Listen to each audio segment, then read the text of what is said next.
Hybrid meeting. Participants in the room, please do not join the meeting in Zoom. Virtual participants, if you lose connection at any point during the meeting, you can reconnect by clicking the link or calling the number in your original email. Members attending virtually, if you are able, please activate your video for the purpose of quorum and keep it on for the duration of the meeting. Staff, if you are able, please activate your video when you are speaking. Alders, when you wish to, or committee members, when you wish to speak, ask questions, or request a roll call vote, please push just raise your hand if you're here to speak, because this is for that one. Or raise your hand virtually if you're connecting virtually.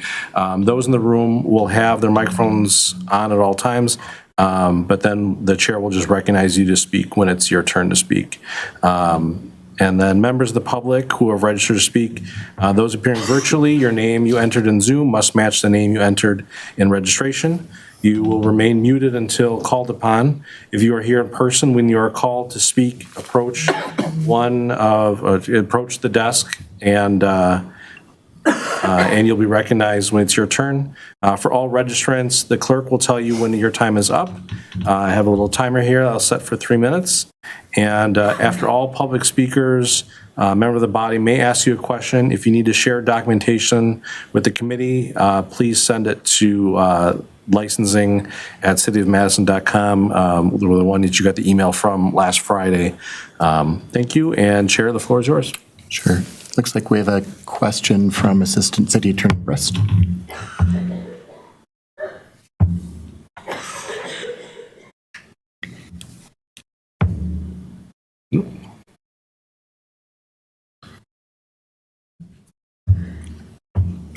Assistant City Attorney Brest.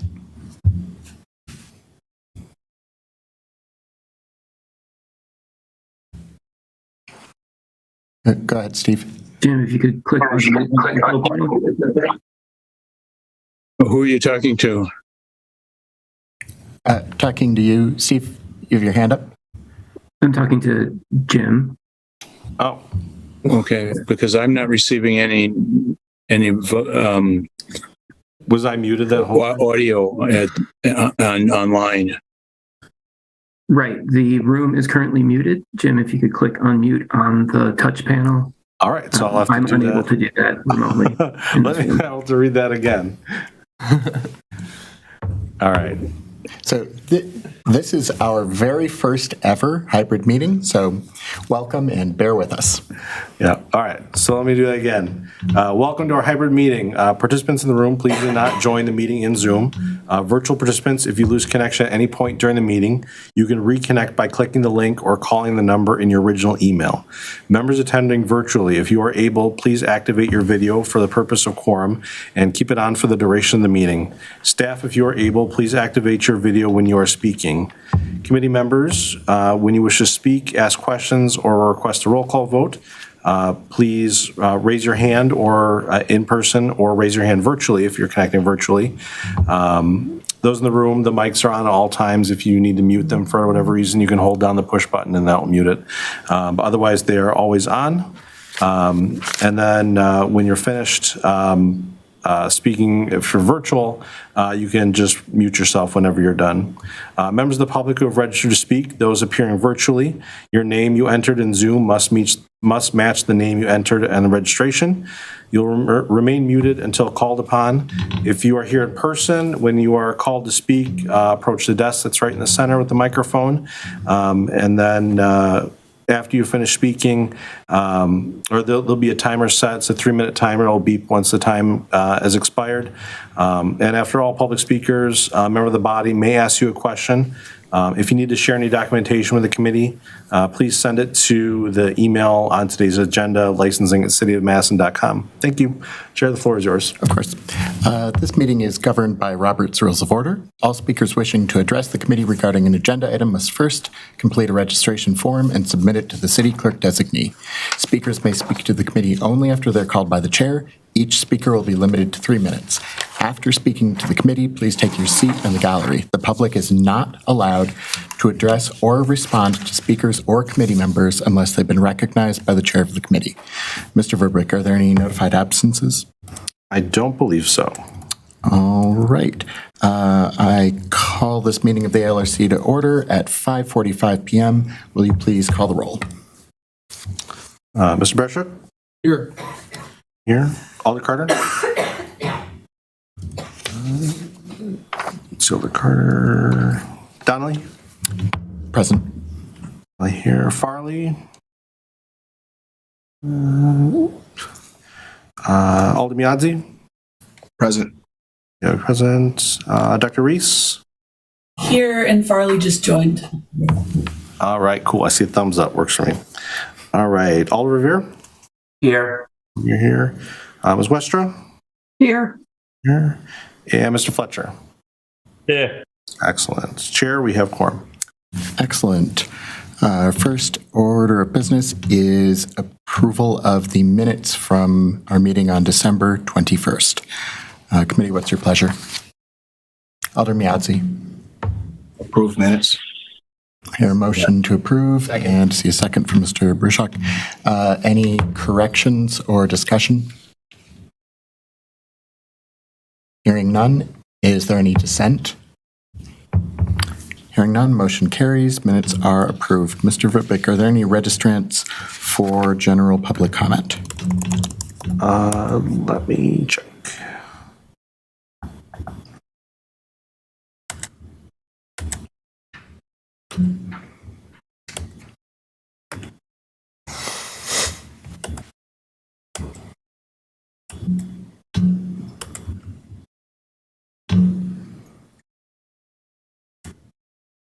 No one is registered for general public comment. All right. Moving right along, disclosures and recusals. Members of the body should make any required disclosures or recusals under the city's ethics code. Are there any of those? I don't see anything. Presentation of the consent agenda. At this time, a consent agenda will be moved with recommended action or to grant with any recommended conditions if no action is recommended for each item. Mr. Verbeek, will you please present the consent agenda? Sure. The proposed consent agenda for ALRC meeting January 18th, 2023. Recommended council to grant change of agent items number 3, 4, and 5.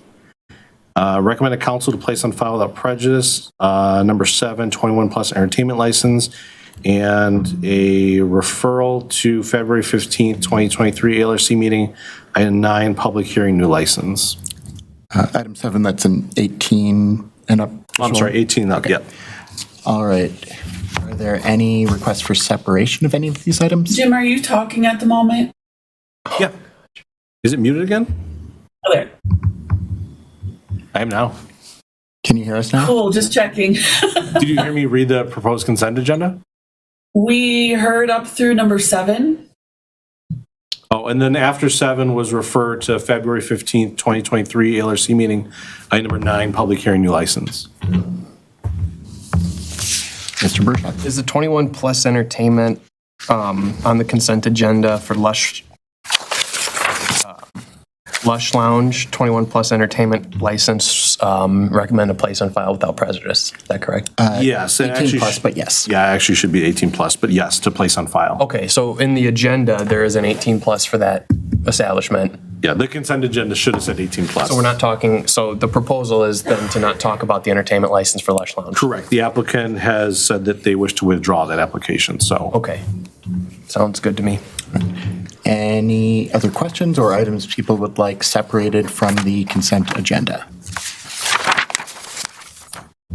Not, a motion would be in order. So moved. Do I hear a second? Second from Mr. Fletcher. Any discussion? Hearing none. Any dissent?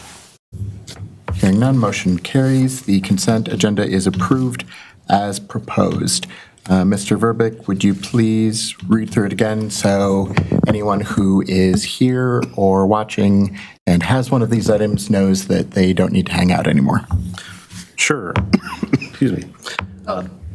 Sorry, I was focused on something else. Did you say ask for things to be removed from it? Did you already go over that? We did. Because I'd like item number 3 removed, please. I move reconsideration of the last question. I'm I hear sorry. a motion to reconsider. Do I hear a second?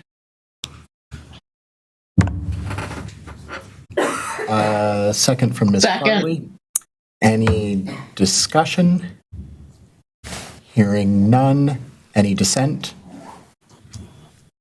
Hearing none, motion carries. So the consent agenda is back before us for consideration again. I hear Assistant City Attorney Zillivi requesting that we remove item 3, change of agent for Willie Street Mini Mart. That is removed from the consent agenda. Are there any other separations? No, sorry about that. No problem.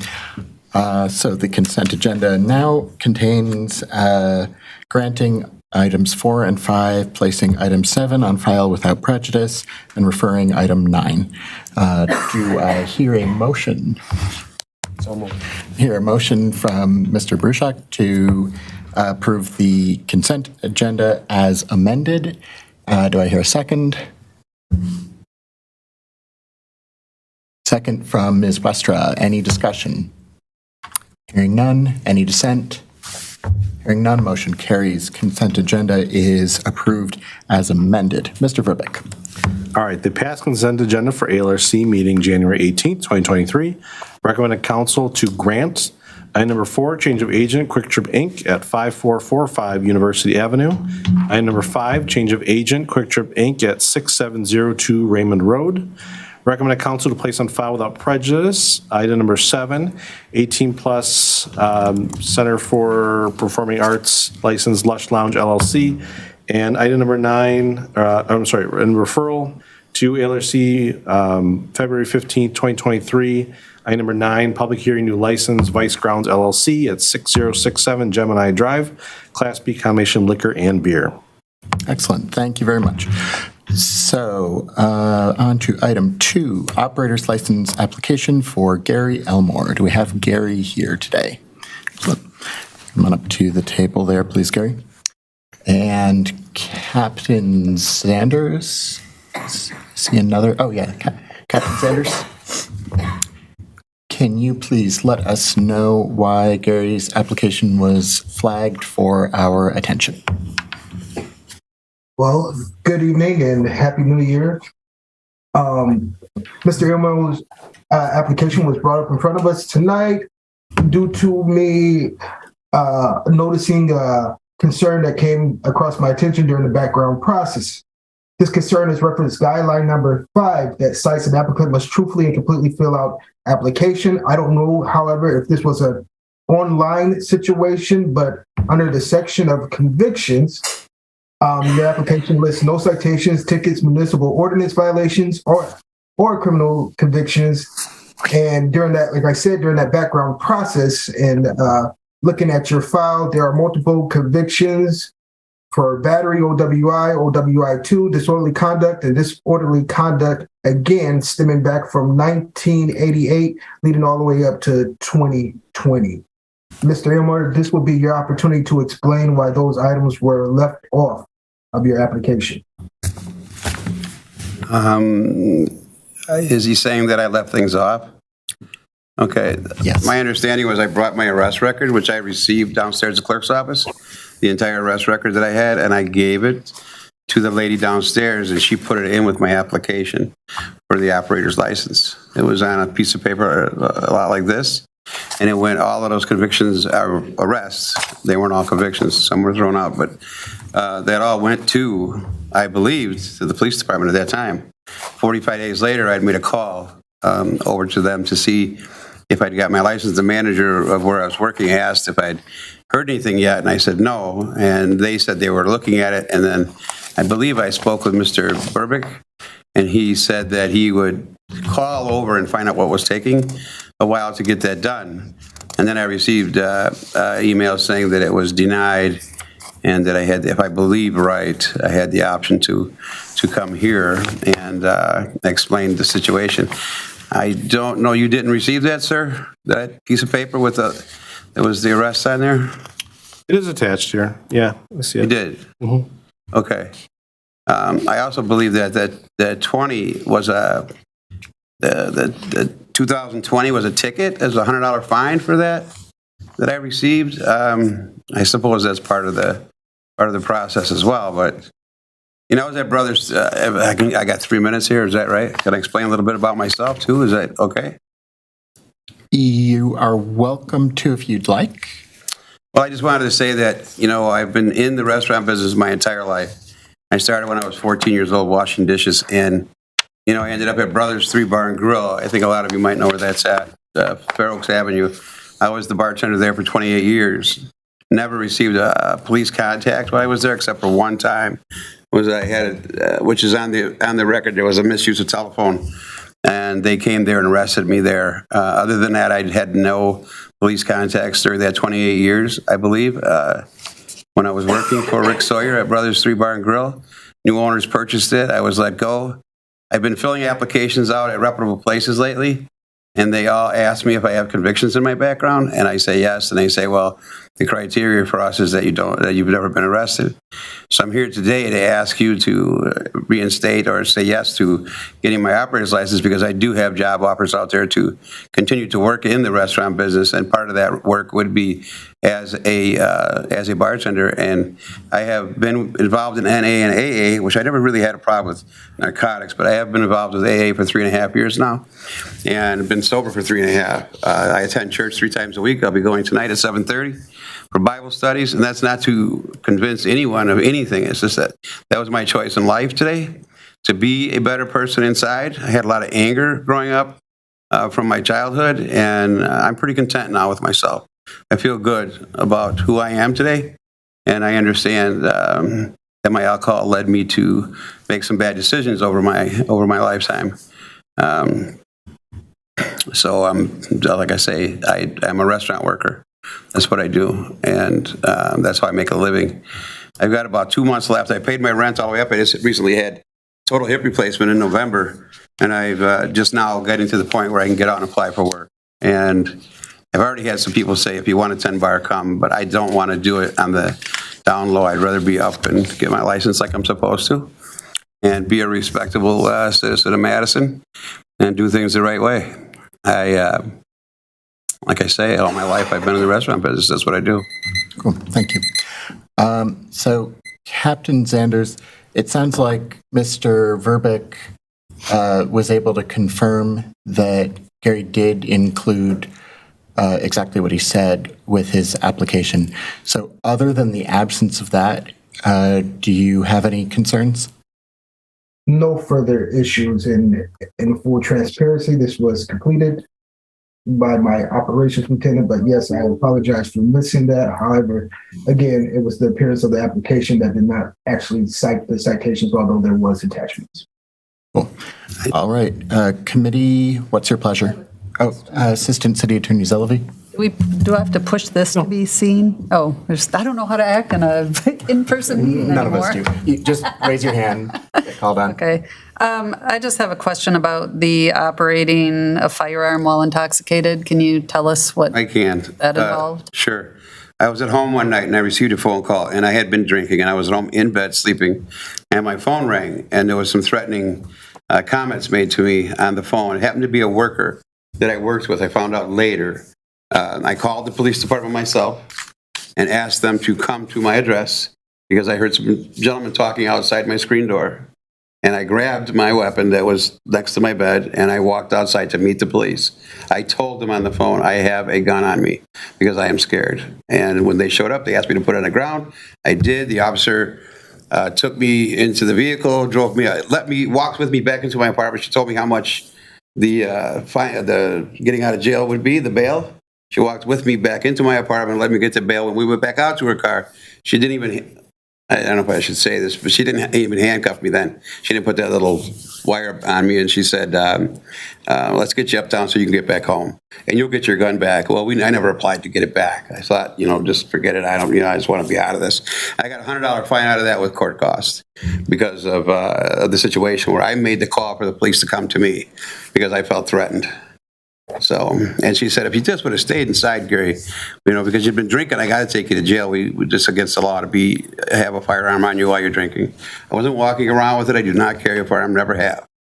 I just came out with it because I heard two people outside my screen talking, and the call that came in that day, at that time, and it's a couple of guys were saying some stupid stuff on the phone, and I'm like, what's going on here? And I thought I was being threatened, and so that's why I grabbed the gun and called the police and said, I will meet you outside, because they're at the back sliding glass door. I want to go out front.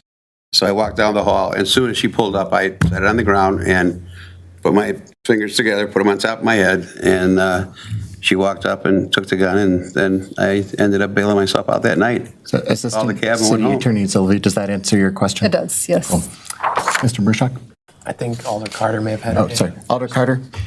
Actually, before anybody asks any questions, I would note this wouldn't have even been flagged but for a clerical error. So this isn't like a normal case where somebody's before us because of some actual issue on their part. This is just something on our end. Alder Carter. Process question. Yep. So, well, two things. One, to Gary, did you have to take anger management at all? Yes, but that was some years ago, ma'am. Okay. Back in 2011, or I think it was, or 9. And you completed that? Yes, I did. Okay. And then my other question, Chair, you fill out this application. He said he gave the printout. So do those two documents go to Captain Zanders? How did they get separated? Captain Sanders? Yes, we received those items. However, again, I think it was a misunderstanding in which the information wasn't actually documented on the application. Yeah, okay, that's what I thought. Thank you. Committee, what's your pleasure? I moved to grant. Okay, Oh, I hear a motion. I'm sorry. I hear a motion to grant from Alder Carter. Is there a second? Second from Dr. Reese. Any discussion? Can I just ask, I'm curious, because it seemed like the applicant wanted to say one more thing. Can a committee hear that? You may. I just wanted to, I didn't understand what the officer said at the end there. I didn't quite. He said that it was a mistake, that they got your Okay, application, that Yeah. because it wasn't written on the form, Sure. they missed it. Yeah, one more thing. I got two people there saying, okay, and that's making me happy, but, when I applied at Quick Trip this morning, I had about an hour and a half interview there, and then they ended it with, if you have any prior convictions, you won't be able to get this job. And that's when I called to say I want to come, and he says, well, you're already on for tonight. And I didn't know that. I don't check my emails that often because I don't get a lot of emails, so I think I spoke with you about that, yeah. So that's where I'm at. Okay. All right. Any further discussion from the committee? Hearing none. Any dissent? Hearing none, motion carries. Application is granted. Have a good night, Gary. Okay, is that, real quick, does that come in the mail to me? I mean, what goes on now? So all the applications tonight go to the Common Council meeting on February 7th. Oh, And then they'll be then acted upon. If you need to get a license in the meantime, I don't believe you've gotten a provisional license this calendar year. not this year, no, last year, yeah. If you want to get one before the 7th of February, you can come to the clerk's office, pay additional $15, and we'll give you a provisional license that's good for 2 months. We'll cover now, between now Okay. and February, when your Okay, license is so I can get the provisional until that comes? Yep. And that would come in the mail then? We can give it to you right in the spot. Oh, okay. Yeah. Well, thank you for your time. Yeah, you're welcome. Have a good night. All right. Item 3, change of agent for the Willie Street Mini Mart. Do we have a registrant here for this item?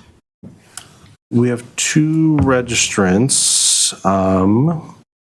Amanpreet Danawa. Let me see if the person is. Yep. And I can ask them to unmute. And Suhail Sharif is also registered in support but not wishing to speak. Okay. But Amanpreet is registered in support, not wishing to speak, but available to answer questions. All right. Assistant City Attorney Sylvie, do you have any questions for the applicant? I do. I would like to know how long he's been working at the business and what his role is with the business. All right. Amanpreet, did you hear the question? Yes. Yes, sir. Yes, I did. All right. Yeah, I'm working there like a long time, 20 years. How long? I'm 20 years. What's your... I've been working there 20 years. Mm-hmm. And I've been working there like as a cashier.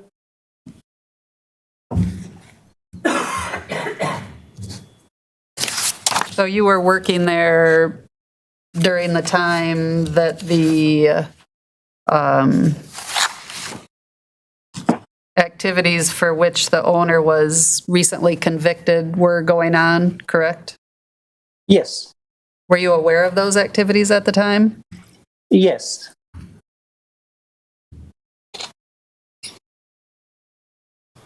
I don't know. Hello? Mr. Burshak? I don't have any other questions. Do you plan to, what's your plan to prevent those activities from continuing or starting up again? I want to take the business. Actually, I want to taking the business from my boss. So he wants to be retired, and I'll take the business because he's about 60. Can you repeat your answer? I didn't hear it. Yeah. Actually, he wants to be retired. He's about 60. So I'll take care of the business. What was your question, Mr. Burshak? So anyone in the room can correct me if I'm wrong, but I think the previous agent was convicted of some sort of benefits fraud. And so my question to the applicant was, what is your plan to prevent that kind of fraud from happening again? I'm never doing this thing. Actually, I don't know about this, but I will never do that kind of thing. To what extent was your involvement in? Well, I won't go there. I'm done, Chair. All right. Committee, what questions do you have for the applicant?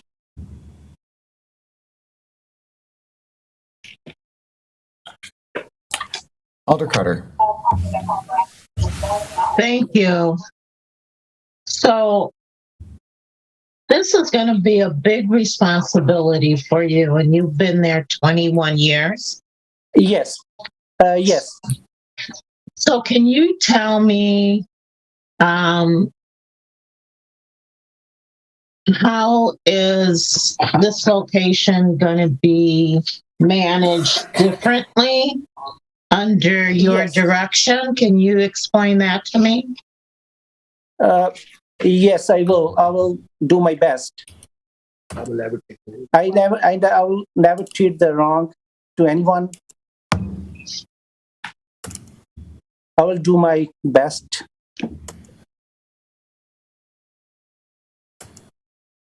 Okay, so when you say you do your best, you won't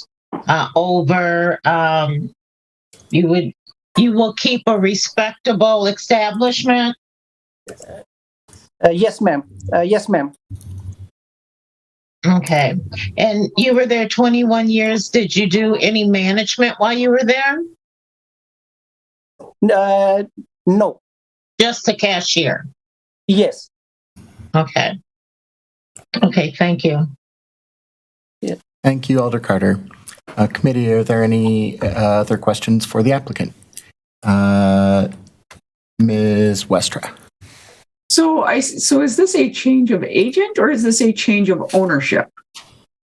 This is a change of agent. Okay.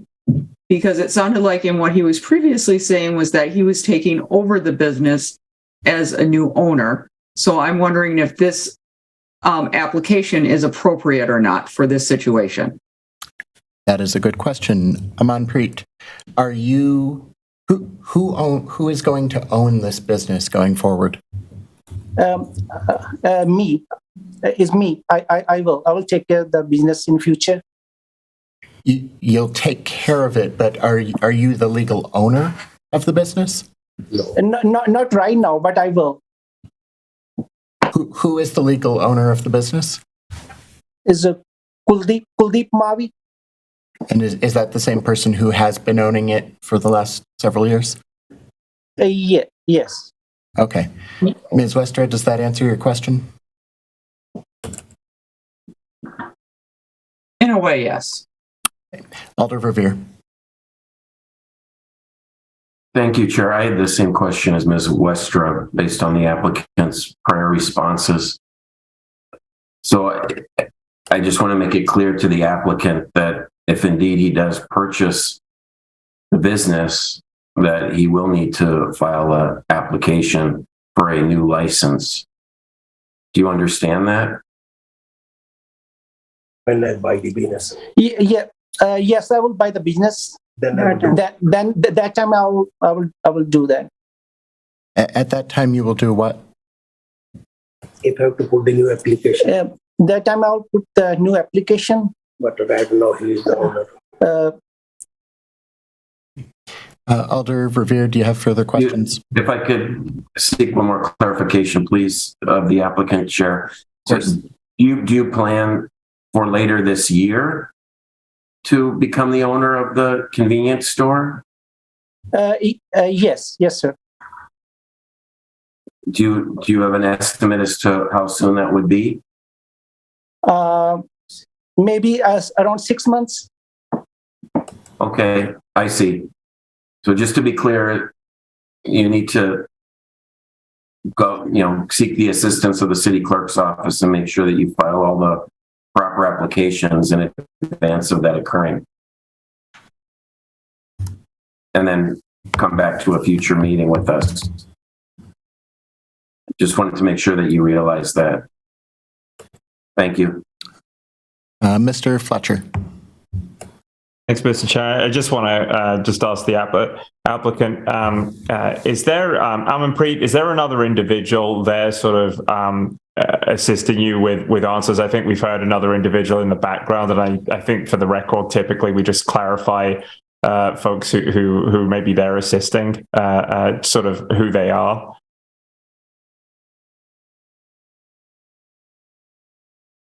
I'm sorry, I'm a little confused. What was your question, sir? Sure, Amanpreet, who is there with you, sort of helping you with some of the answers? I thought I heard another individual. Oh, she's my wife. Okay, I can she just state like her name for the record? Name Setinder. No. Got it. Thank you so much. Thank you.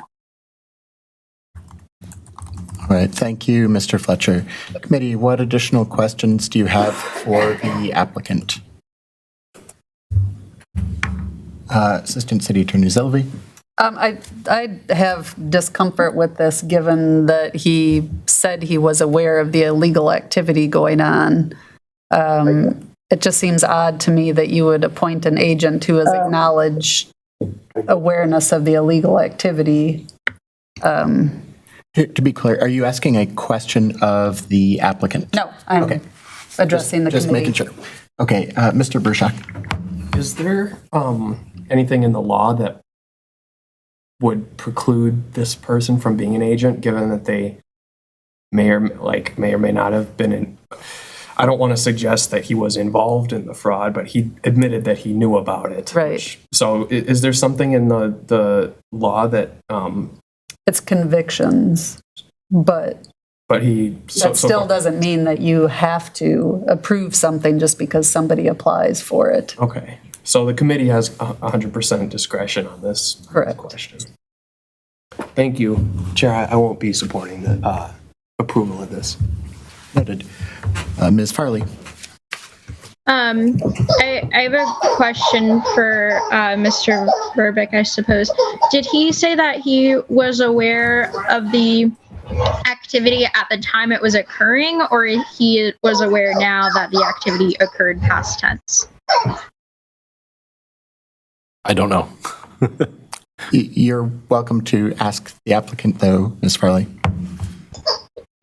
Yeah, for clarification, were you aware of the activity at the time it was occurring, or were you aware of the activity after it had occurred?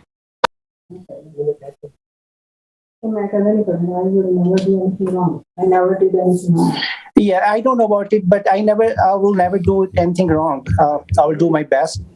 So I never did anything wrong, and I'll do my best. And I don't know about the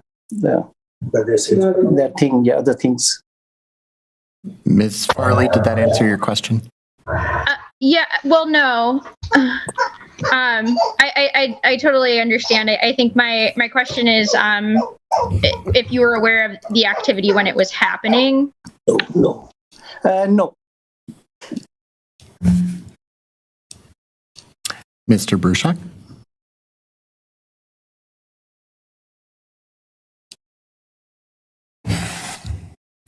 Never mind.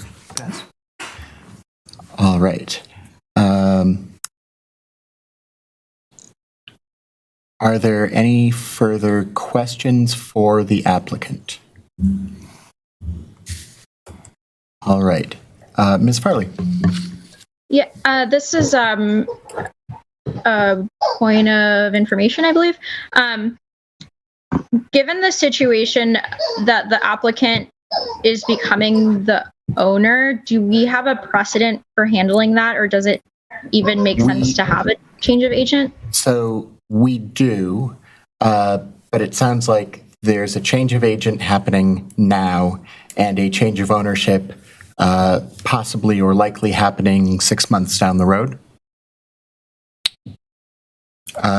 For everyone's information, when there is a change of ownership, we require that the new owner apply for a new liquor license so that it can go through the full scrutiny by anyone who is interested, including members of the community, that it would if it were a brand new business. Right. Thank you, Chair. Of course. All right. Any questions for the applicant? All right. Discussion?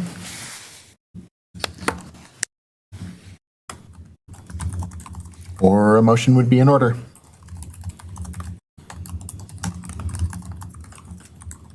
Dr. Reese. Clarification, Attorney Zillavi. So this applicant was this applicant charged with anything, or it was just happening at the establishment? It was at the establishment. Okay. In that case, I will move approval. So I hear a motion to approve from Dr. Reese. Is there a second?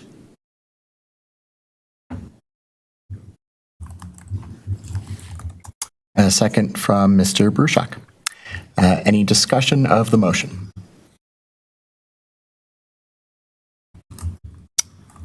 Hearing none. Mr. Verbeek, will you please call the roll?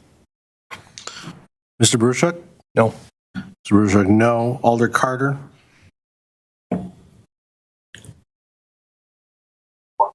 Aye. Alder Carter, aye. Ms. Farley?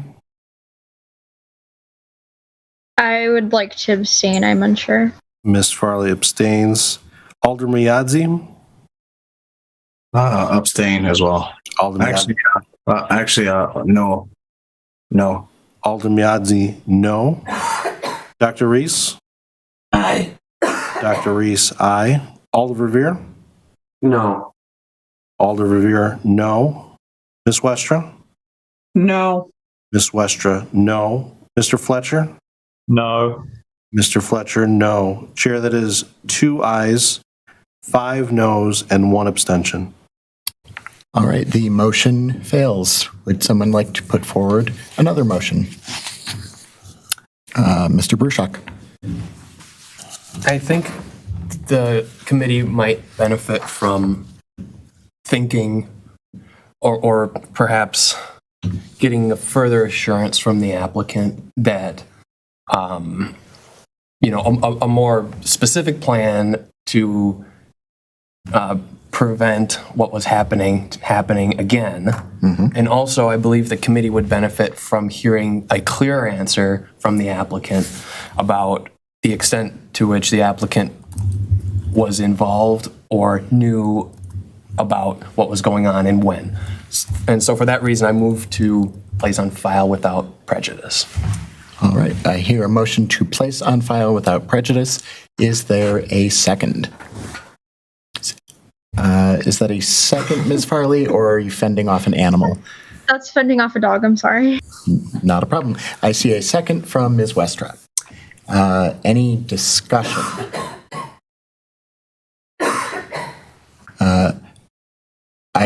I want to point out one thing, which is that as with statements that someone makes during a civil trial, if they admit to something and then later it comes up in a criminal case, the statements they've made are absolutely admissible. So it is possible, depending on what's happened, that we would not get a complete answer. That being said, this is totally in order. So, any further discussion of the motion to place on file without prejudice? Given the circumstance, the applicant might want to get counsel or hire a lawyer before coming back to the committee. That would not be unwise. Any further discussion? Hearing none. Mr. Verbeek, will you please call the roll? Mr. Barashuk? Aye. Mr. Barashuk, aye. Alder Carter? No. Alder Carter, no. Ms. Farley?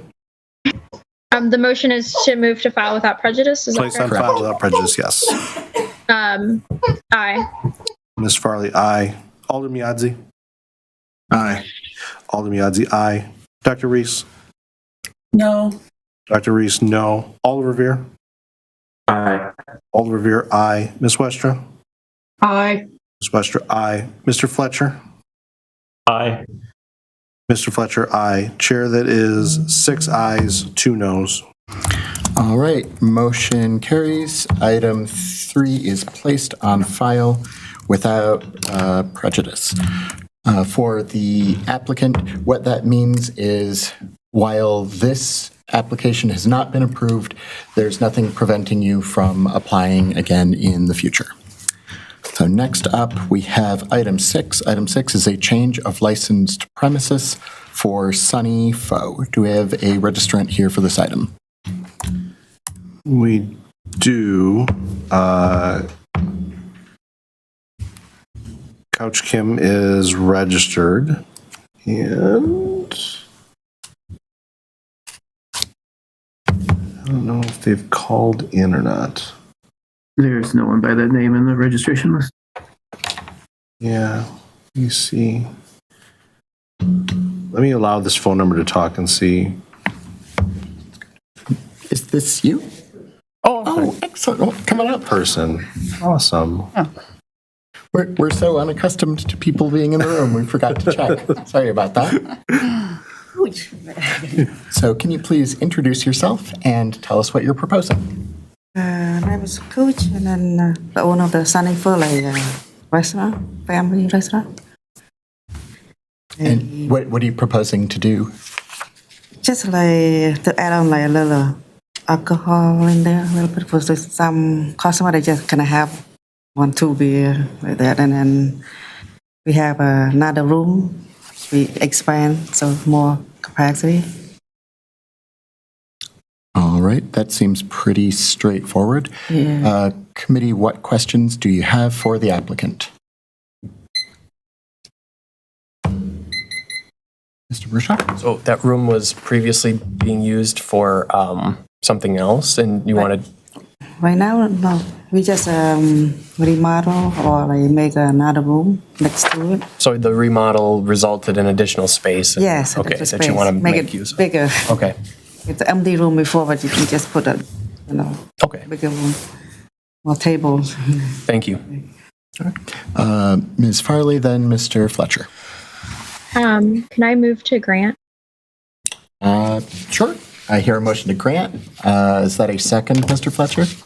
I hear a motion to grant and a second. Is there any discussion? It would also be fine to ask questions of the applicant. I see no questions nor any discussion. Is there any dissent? Hearing none. Motion carries. Item is granted. Congratulations and have a good night. And thank you for joining us. Thank you. Okay, so item 8 is a new license for Mishqui Peruvian at 4604 Monona. Do we have a registrant for this item? Yes, Cynthia Garcia is in support. Not wishing to speak, will be able to answer questions. She is on Zoom and she is unmuted. And Cynthia is the agent. So Cynthia, you said you're willing to answer questions, so I will ask you, can you please introduce yourself and tell us about your proposed establishment? Hello, my name is Cynthia Garcia, and I'm an owner of the Peruvian restaurant on Monona Drive. So I am applying for the license so I can sell besides beer and wine and other kind of the alcohol drinks, so people can enjoy with their meals. Excellent. Committee, what questions do you have for the applicant? Mr. Bruchak. Hi, Cynthia. How long have you been in the food and beverage industry? In this business right now, in this location, I'm been there for over 10 months. I used to work at another commercial kitchen for over a year. So your total time in the business, like working in that industry, is just shy of 2 years? Yeah, around 2 years. And I don't know if that will count if I was doing, I was a home baker before for over 5 years. Okay. Thank you. You're welcome. All right. Let's see, Ms. Farley. This is a point of information for Mr. Verbeck. I'm not sure if I'm reading the agenda incorrectly, but we had placed on file without prejudice. You did, and Ms. Garcia then went to the council meeting to ask them to refer it back to us, and she is now here, and so it is now back before you. Okay. What was the reason for doing that? Or she had not attended at least 2 meetings where it was on the agenda. You had not previously talked about this one, and this is a licensee currently who holds a Class B beer, Class C wine license, and this is an application to get a Class B combination liquor and beer license. Wonderful. Thank you. All right. Thank you, Ms. Farley. Committee, what additional questions do you have for the applicant or Mr. Verbeck? Alder Verveer. Thank you, Chair. I just have one clarification question, I believe, for the applicant, and it relates to the service of alcohol outside. So I see in your application that you probably currently have a licensed premise that includes a private property patio. Is that correct? Yes, that is correct. And so you state in your application that you'll have a outdoor capacity, of course, of 15 persons, correct?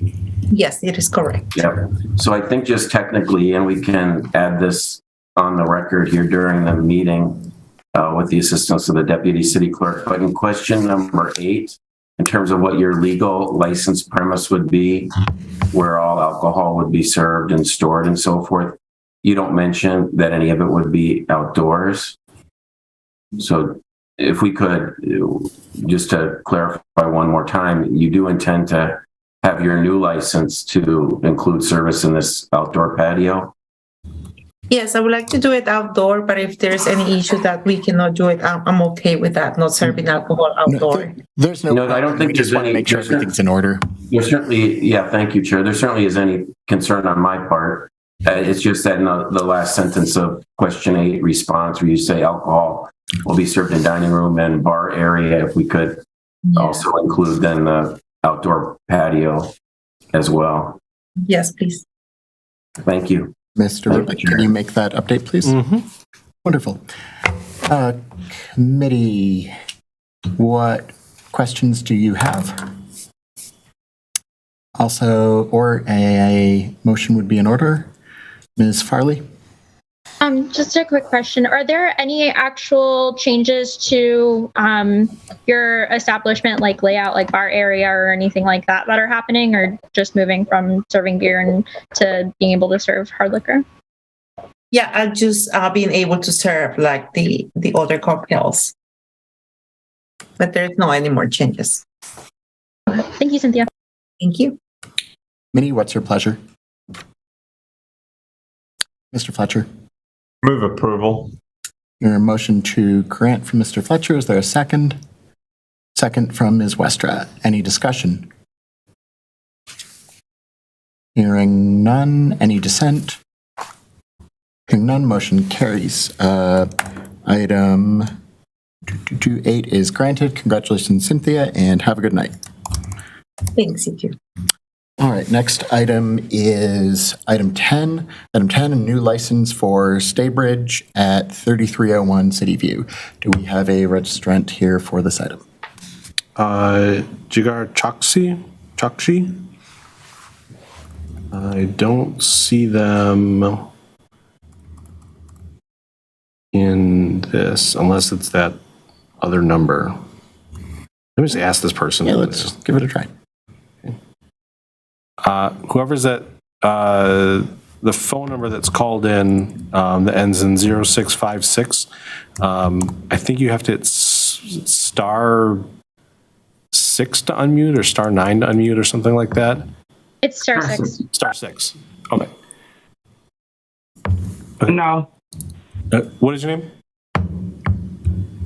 Robin. Okay. That is not. Okay, so I don't see Mr. and Mrs. Chakshi here. All right. Has this item been before us before? No, this is new. Well, yeah, it has. Yeah, this is the one last week where it was somebody that wasn't the agent and wasn't the ownership came before the committee, and we needed one of those two people to show up, and so we referred it.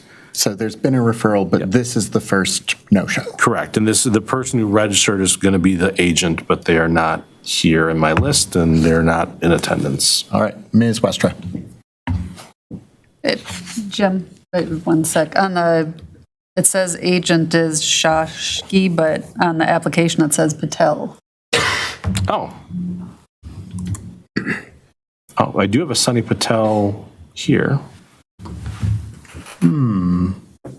Let's talk to Sunny. Hello. Hello.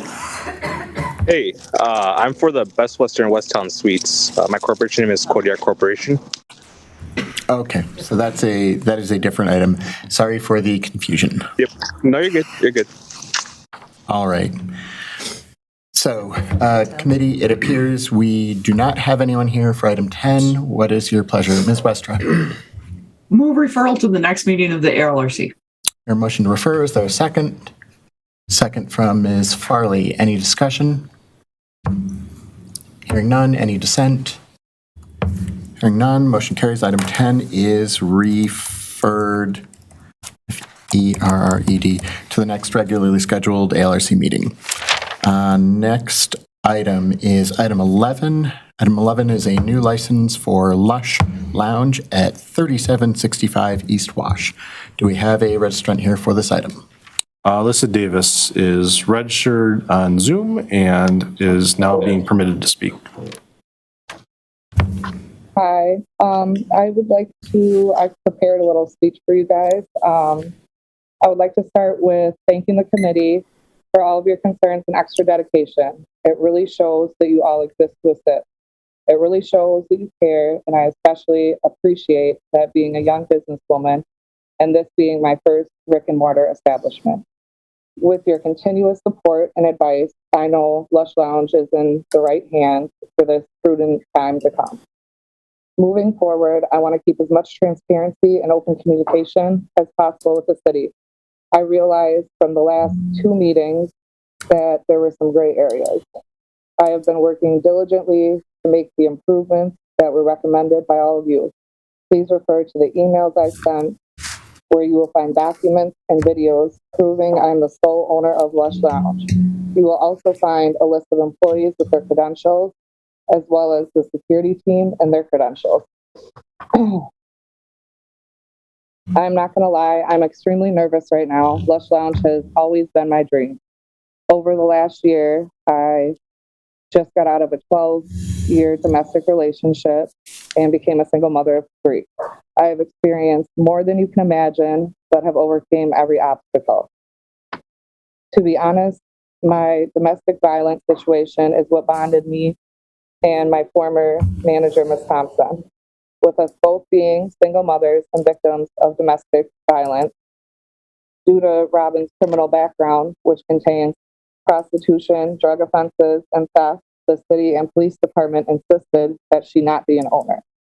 I took that advice and proceeded as the sole owner.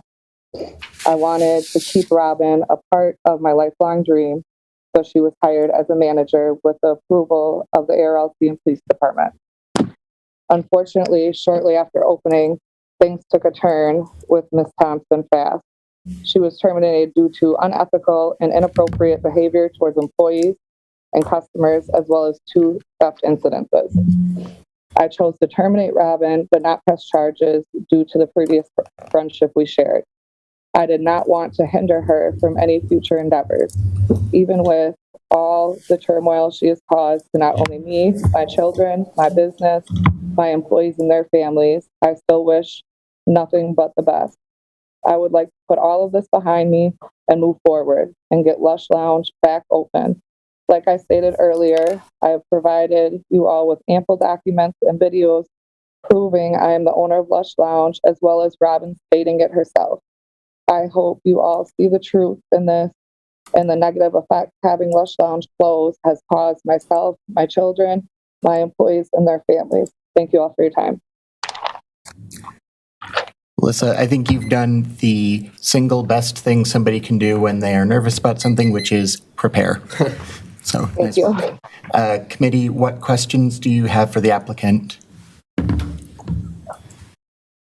Mr. Bruchak. So is the security contractor for your establishment Joey Security Team? It is, yeah. Is that the same contractor that you quoted at last month's meeting? It is, yeah, JST. Okay. And on what date was the first date of contracted services with that security firm? It was December. Let me look at. Let me just quick look and see what the first start date was. December.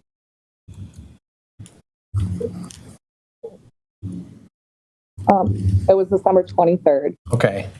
And then in your affidavit, you reference case number 22-448623. What is that about? I didn't get a chance to go on CCAP.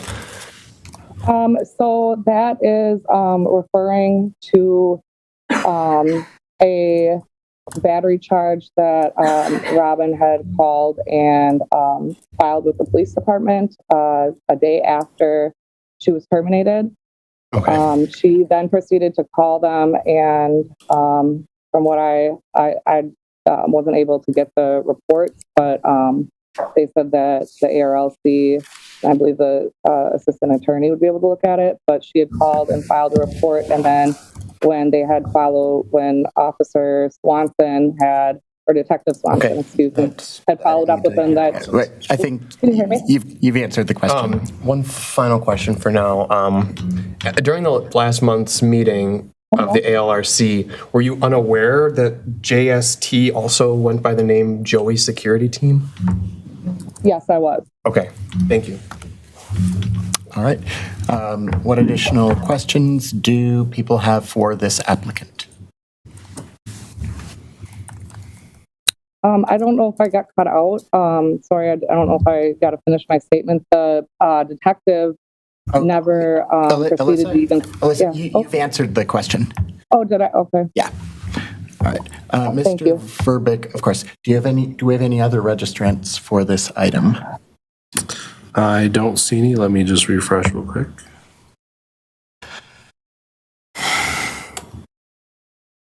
Nope, nobody else is registered for this item. All right. Committee, what is your pleasure? Assistant City Attorney Zelvey. I believe Captain Gary would like to weigh in, and I have some lengthy comments as well. Of course. Captain Gary? Good evening, committee. I just wanted to have a chance to talk about my concerns about this establishment. I've met with the applicant multiple times, so nothing that I'm going to convey to you all is going to be anything that she hasn't heard. One of the concerns I have with the property is that I haven't seen any proof from Alyssa that there is adequate parking for the Lush Lounge. One of the points that she has made in the past is that she had access to Goodyear, which is a next door neighbor to the business where Lush Lounge is. And we asked her to provide a written confirmation of that from Goodyear. And I have not seen that since we met with her on January 6th. Any of the parking that is to the other direction from Lush Lounge is not available to her. So the parking that is there for the Lush Lounge is a concern for me. One of the other points that we made to her was about cameras that would capture the parking lot. When we met with her earlier this month, she did have one camera outside, but I did mention to her that I felt it was inadequate because it was kind of on this structure that was about waist high that anyone could tamper with, grab, or manipulate.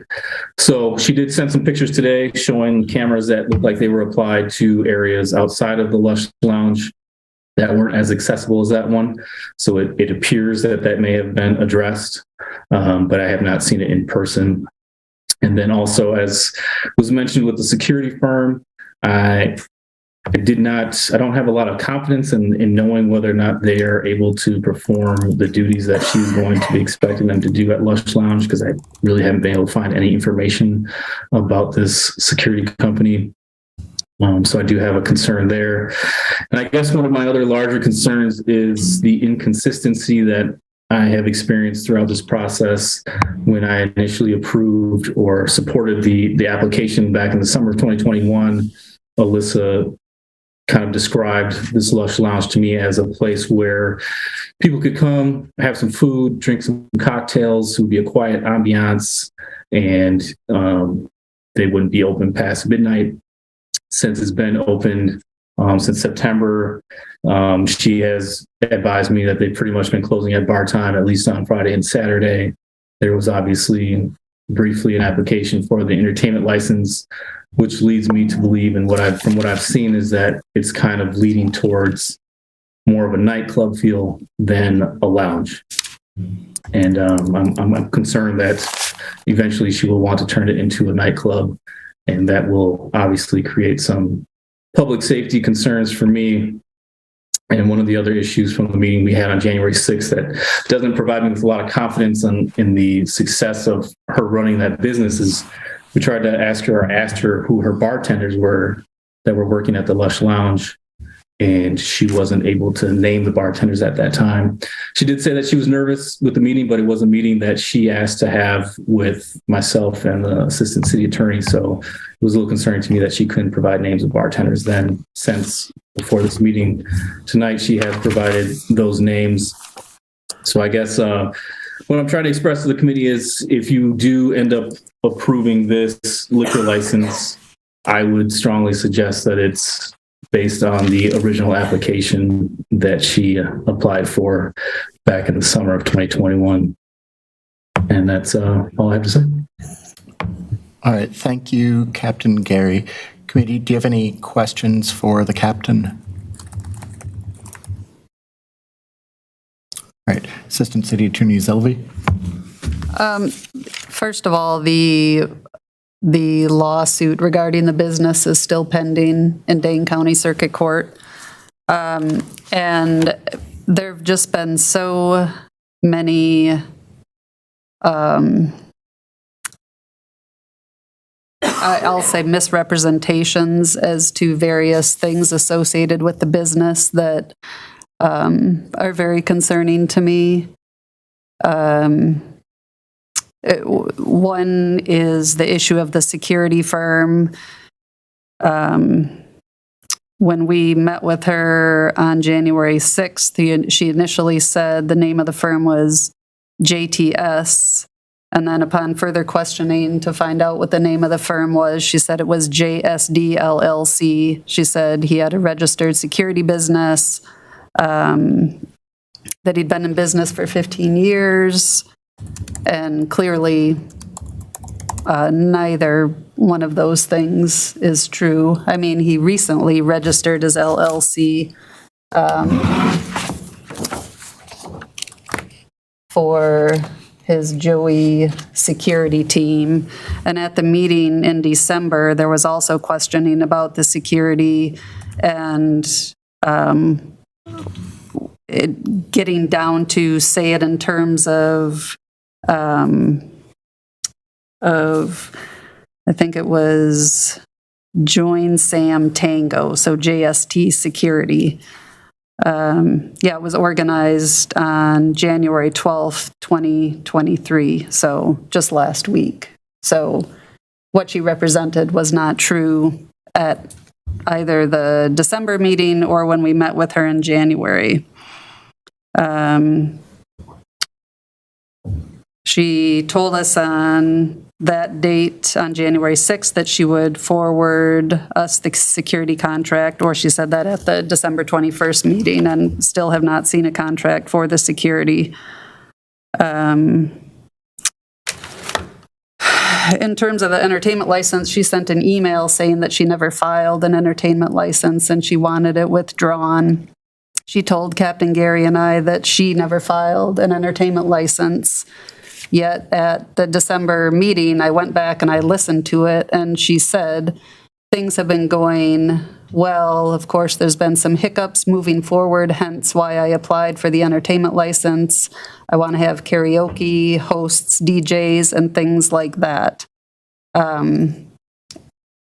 So again, this misrepresentation does not give me comfort for her ability to operate this business, or that she would operate it as she presents she's going to operate it. And we've already seen that her original application was not how she operated the business.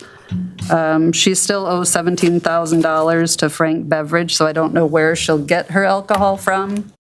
It's possible that they would deliver and do COD, but again, she still owes them $17,000. And on January 6th, when I asked her about that, she said that she'd been working with Ashley at Frank Beverage to get that taken care of. So I called Ashley at Frank Beverage, and she had not had a conversation with Alyssa. Alyssa had texted her and asked if she could make a payment online, and Ashley said no, and then didn't hear from her again. And I just checked with Frank yesterday, and they said status has not changed. She still owes the $17,000. And then at the December 21st meeting, Eddie Lopez, who is one of her employees, who he wrote a statement to the committee saying that he recently replaced the general manager, and he's been making at the meeting he testified that he had recently replaced the general manager and was making lots of changes since he came on board. But his letter says he's been with the business since day one.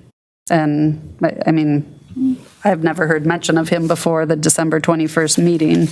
And as Captain Gary said, when we sat there on January 6th and asked her who her bartenders were, she literally could not name a single one. And it's not like this is a huge business with 50 employees where, you might be hard pressed to come up with a name. It was concerning that she couldn't name a single employee.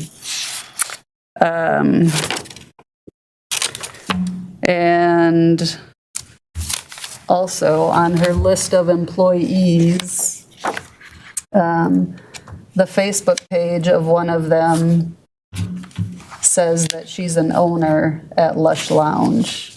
So there's just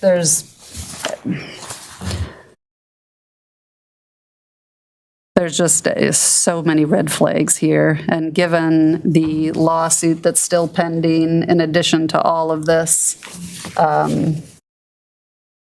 I feel like it would be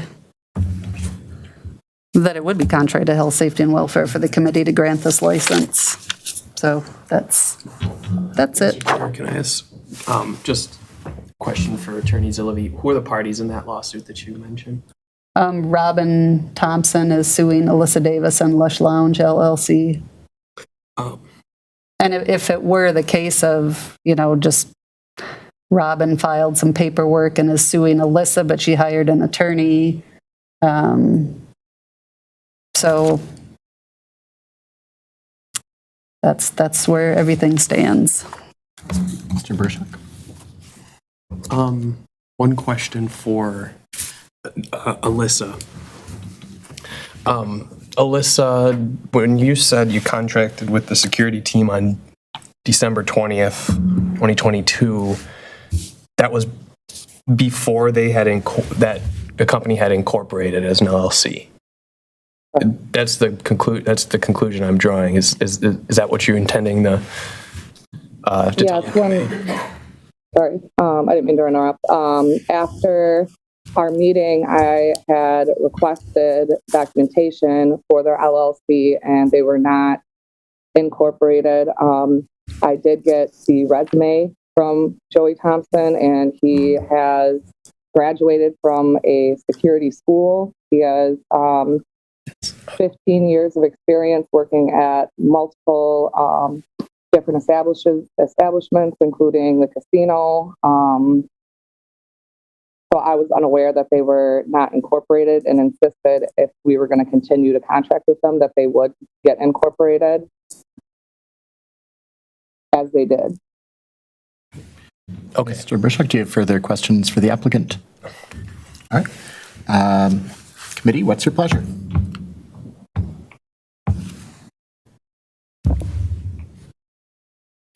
Ms. Farley. I think this is a question for the committee in general. Is there, I feel conflicted because from the documentation that I've seen, I do feel like the applicant is providing a lot of information and trying to make everything a lot more clear. I do kind of agree with that assessment that there are still some red flags. And so I'm curious as to what our options are as a committee to be able to balance providing the applicant with business opportunity while also making sure that we're being diligent in the health and safety of our community. Sure. Well, we have a number of options available to us. As with any application, we can grant it. We can grant it with conditions.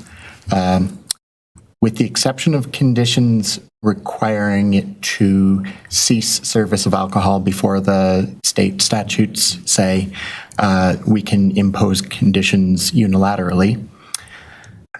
We can refer the matter, although that is, in my opinion, only advisable if there is some specific action or information that we need that will allow us to make a decision that we don't have now.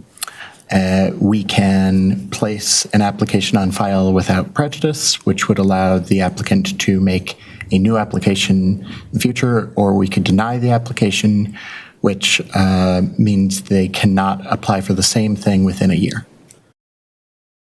Mr. Bruchak? I am concerned that we're not making any progress on learning more about the business. It just gets more confusing every month. So, for example, if Joey's security team was running a successful security business as a sole proprietorship, that's fine. Why then incorporate immediately after the meeting? I mean, there are plenty of, so it's and then Attorney Zillavy brought up many concerns, and I'm not sure that we'll be able to resolve these in a month. I'm not really confident that if we delay it for a month or even two, that more issues won't come up. So I'm not, I feel badly to, not allow a business to open up and prosper, but it's, I don't think the committee has been given the information necessary to make a determination that, that we can allow this business to operate and be confident in the health, safety, and wellness of the community. All right, thank you, Mr. Bruchak. Ms. Westra. I keep going back and forth between what I want to do right now with the motion. So I'm going to start with this, and let's see where this goes. So I would like to move to place this on file without prejudice, so we don't lock them out for a year. I hear the motion. Is there a second? Second from Mr. Bruchak. Discussion of the motion. Dr. Reese. First, quick question for Captain Gary. The concern about parking. We have a lot of alcohol establishments that don't have any parking. So is it just the fact that there is a parking lot that exists versus, if there were no parking for the establishment, like University Ave, for example, there's no parking right by the establishment. Right, I understand what you're saying. Some of the issues that we were experiencing with the Lush Lounge when it was open was cars loitering throughout the parking lot on both sides of the Lush Lounge. So they right now have a capacity, I believe, of 99. They don't have enough parking spots in front of the Lush Lounge for that. So I don't see how vehicles or customers that are going to come and patronize the Lush Lounge are not going to end up parking in those areas where they're not going to be allowed. But theoretically, an establishment doesn't have to have a certain number of parking spots. Or do we consider? Sorry, we don't need to get into this. I'll ask you that later. It doesn't matter for my. Thanks for answering that. Dr. Reese, I can maybe shed a little light on that. So sure. For the establishments downtown on University Avenue, they don't have parking lots, but there are public parking garages within half a block. The establishments in many parts of the city don't have parking lots, but there is street parking nearby. Whereas on East Wash, there isn't street parking. And we've certainly had issues in the past with other establishments related to parking. I remember when Visions was here at one point, several neighbors showed up who had no concerns about noise or the type of business. The only thing they were worried about was all the patrons parking on their street and then going through their yards to get to the establishment. Ms. Farley. Got it. Thank you. I have one more thing.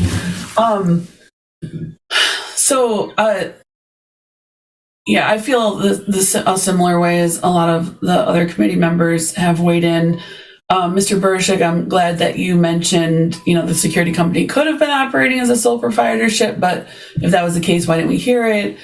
Also, maybe all the bartenders were fired and she needed to rehire, then just say it. So, this is the kind of establishment that was proposed originally is something that is a big gap in the services that we have here in the city. It's something a model that is really needed. And it was disappointing to see that it didn't operate the way it was proposed. I do completely understand, in terms of equity, we want to be able to encourage new business owners to, be able to make these ventures and be successful. And we know there's a limited amount of mentorship out there in preparation. So, all of those things I think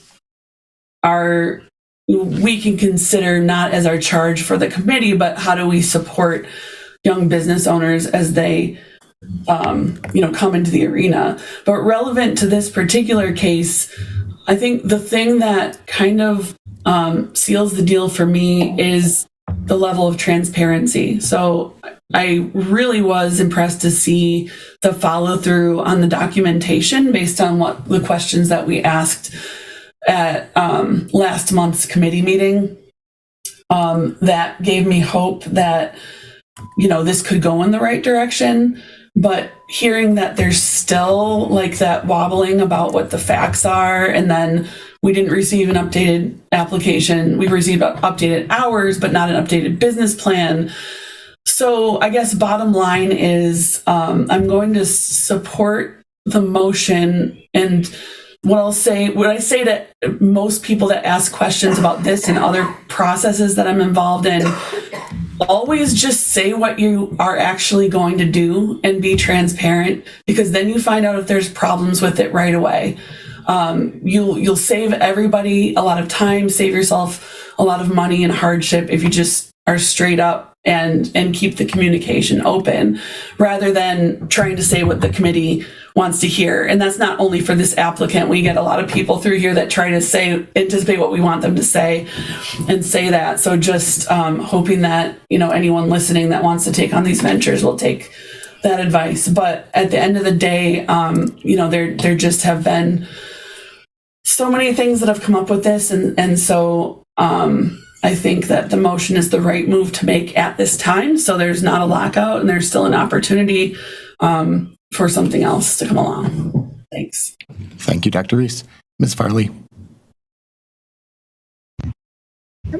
Thank you. Yeah, I feel like Dr. Reese kind of made all of the points that I wanted to make. I don't want to prevent the applicant from being able to apply again, but I also think that there's probably still some clarity that I'd like to see, and I agree that the documentation we received gives me a lot of hope.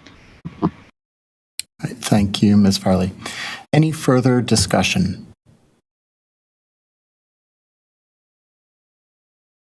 Hearing none, Mr. Verbeek, will you please call the roll? Chair, can you repeat the question or the motion? Of course. The motion is to place on file without prejudice. Thank you. And thank you. Should do that. Ms. Farley? How long after this decision is the applicant able to reapply? My understanding is that there is no limit. She can fill out an application tomorrow. All right. Mr. Baruchuk? Aye. Mr. Baruchuk, aye. Alder Carter? Aye. Alder Carter, aye. Ms. Farley?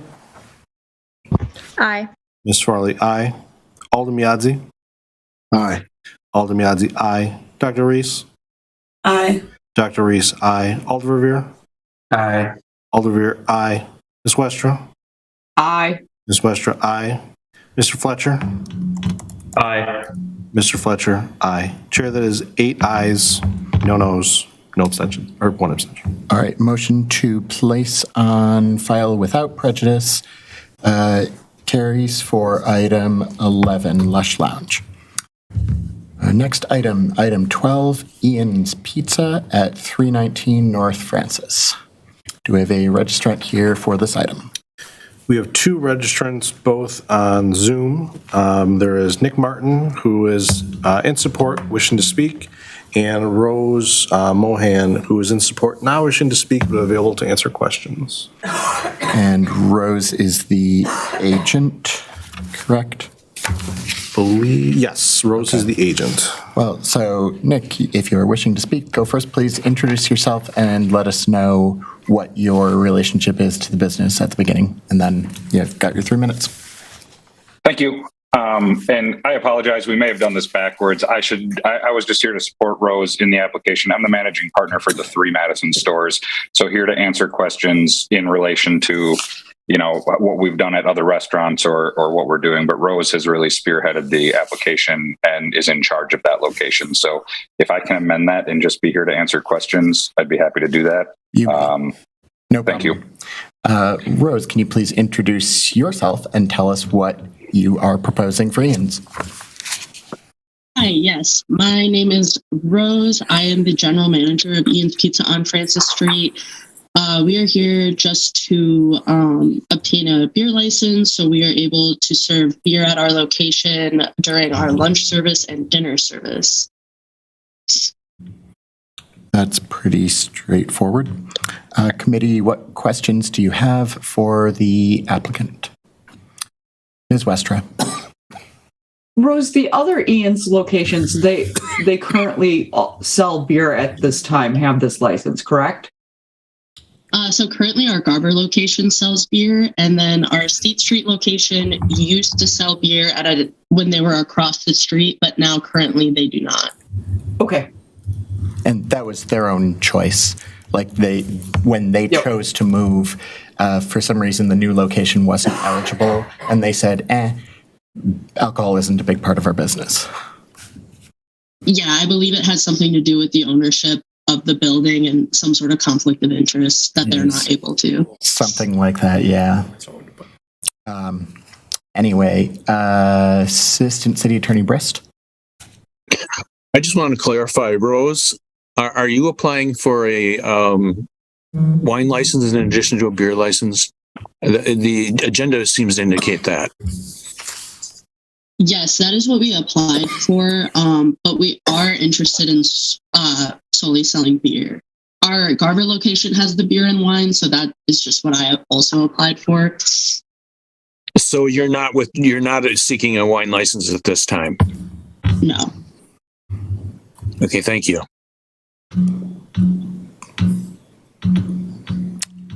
All right. Let's see, Ms. Farley. So I think that was just clarified, but the application that we do currently have does say Class B beer and Class C wine.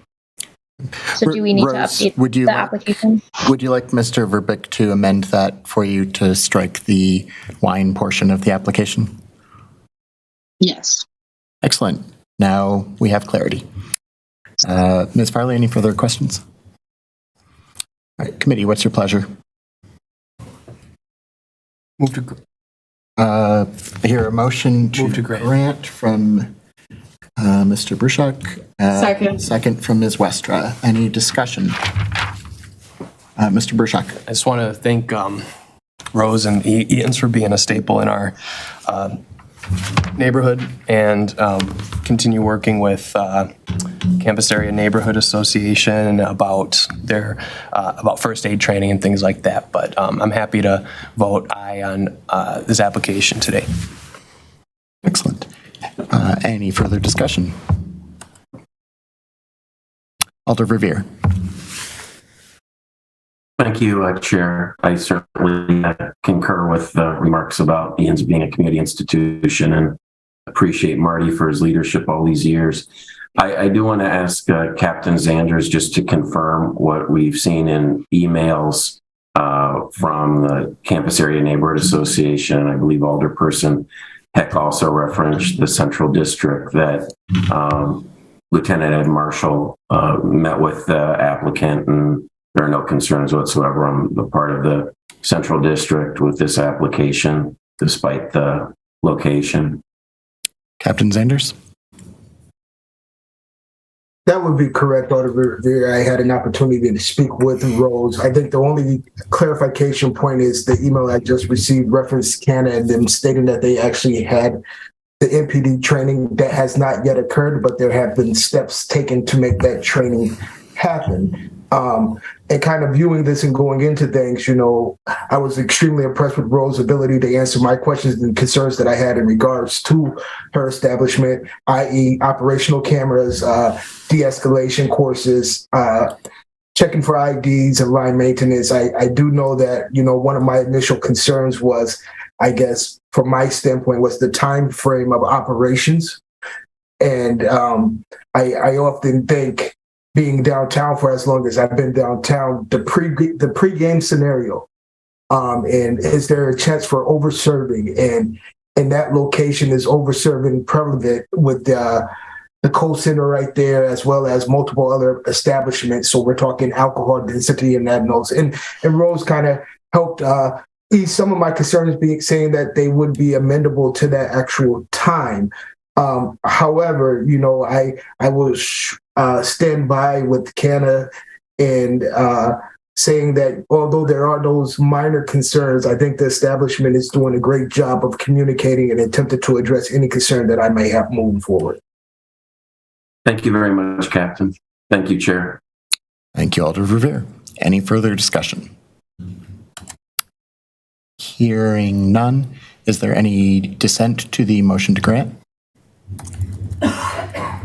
Hearing none, motion carries. Item 12 is granted. Congratulations, Rose and Nick. All right, next up, item 13. Item 13 is a new license for One and Only at 1923 Monroe. Do we have a registrant here for this item? Yep, Stephanie Del Besio, and she's right here, so you can come up to the desk.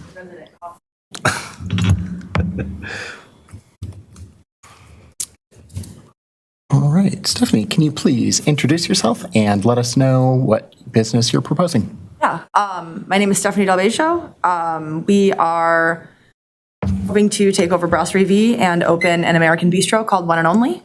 We're seeking a full liquor license instead of just the beer and wine that Brasserie V had, because in classic American bistro culture, we think the cocktail is an important part of it.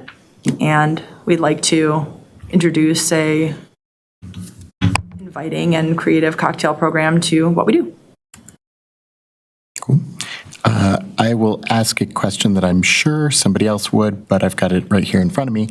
So the Brasserie V license has some conditions on it. Mm-hmm. One establishment, I'm actually going to paraphrase, will cease service of alcohol by 11 p.m. Monday through Thursday and by midnight Friday through Sunday. Food service will be available up to 30 minutes before closing, and the establishment must meet the definition of a restaurant as defined by Madison General Ordinance 38.02.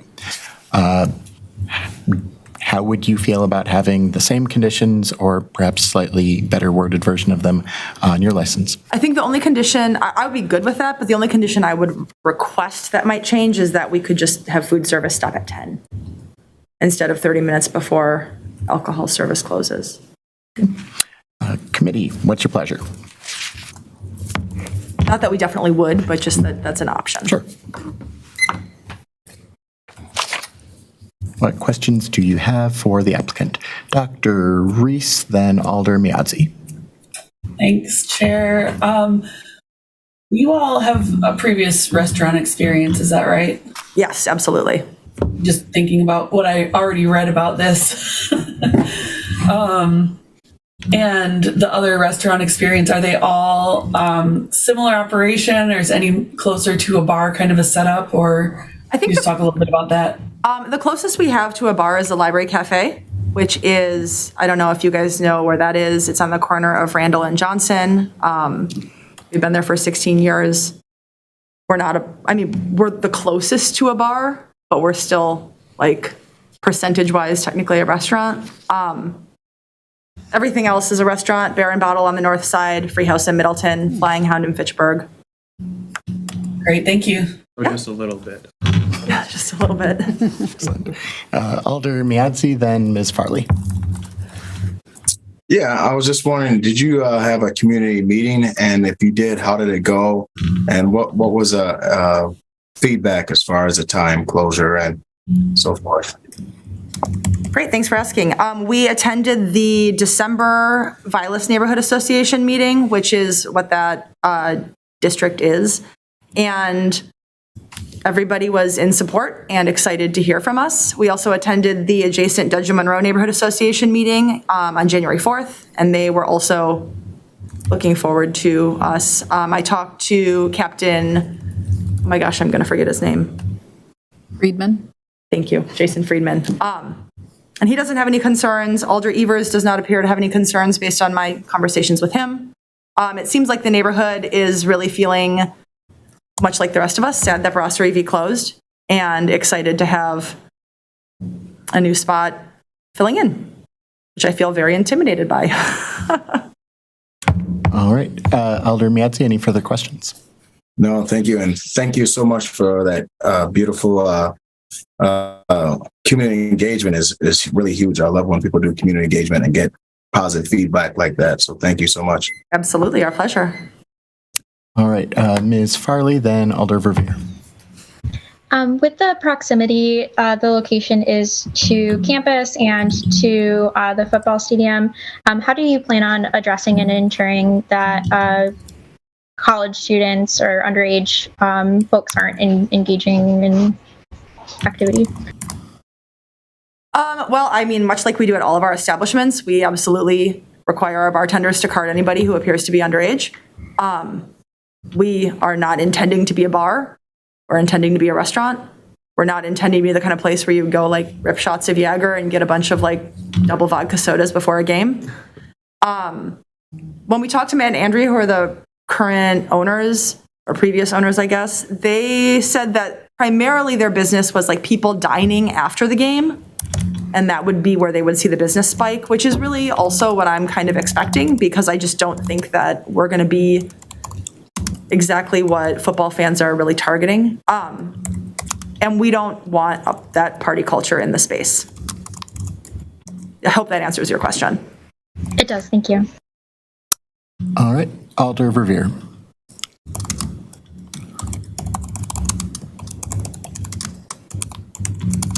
Thank you, Chair. And just a follow-up question to Alder Miadzi's question about the neighborhood engagement. We received, and you might have seen it yourself, communication from the Vilas Neighborhood Association, and then Alderperson Evers sent an email this evening, both consistent with your kind of glowing report of your conversations with VNA and the Dudgeon Monroe Neighborhood Association. I just wanted to ask, as a follow-up, reference the conditions that were on the former establishment's license. Did that specific issue come up in any of those conversations? No, they were just concerned about hours of operation, and we are very content to continue with Brasserie V's hours of operation. They were not worried about food service. And that's consistent with your application, those hours? Yes. Yes. So to be clear, you never got into any conversation about the specific conditions that were on the previous license? Not as it pertains to food service. Just that they wanted to be sure you weren't going to be open till bar time. Exactly. I think it has mostly to do with like noise and are you trying to be a bar, which we're not. Understood. Thank you very much. Absolutely. Thank you, Chair. Of course. Based on previous appearances by neighbors in that area, their biggest concerns seem to be late night establishment goers heading out again. Yeah, parking. Parking is the big one. All right, committee, what is your pleasure? Alder Miadzi. Move to approve. Is that with the condition that alcohol service shall cease by 11 p.m. Monday through Thursday and by midnight Friday through Sunday? Yes, Chair. I hear a motion to grant with conditions. Is there a second? Second from Mr. Fletcher. Any discussion? Hearing none. Any dissent? Hearing none, motion carries.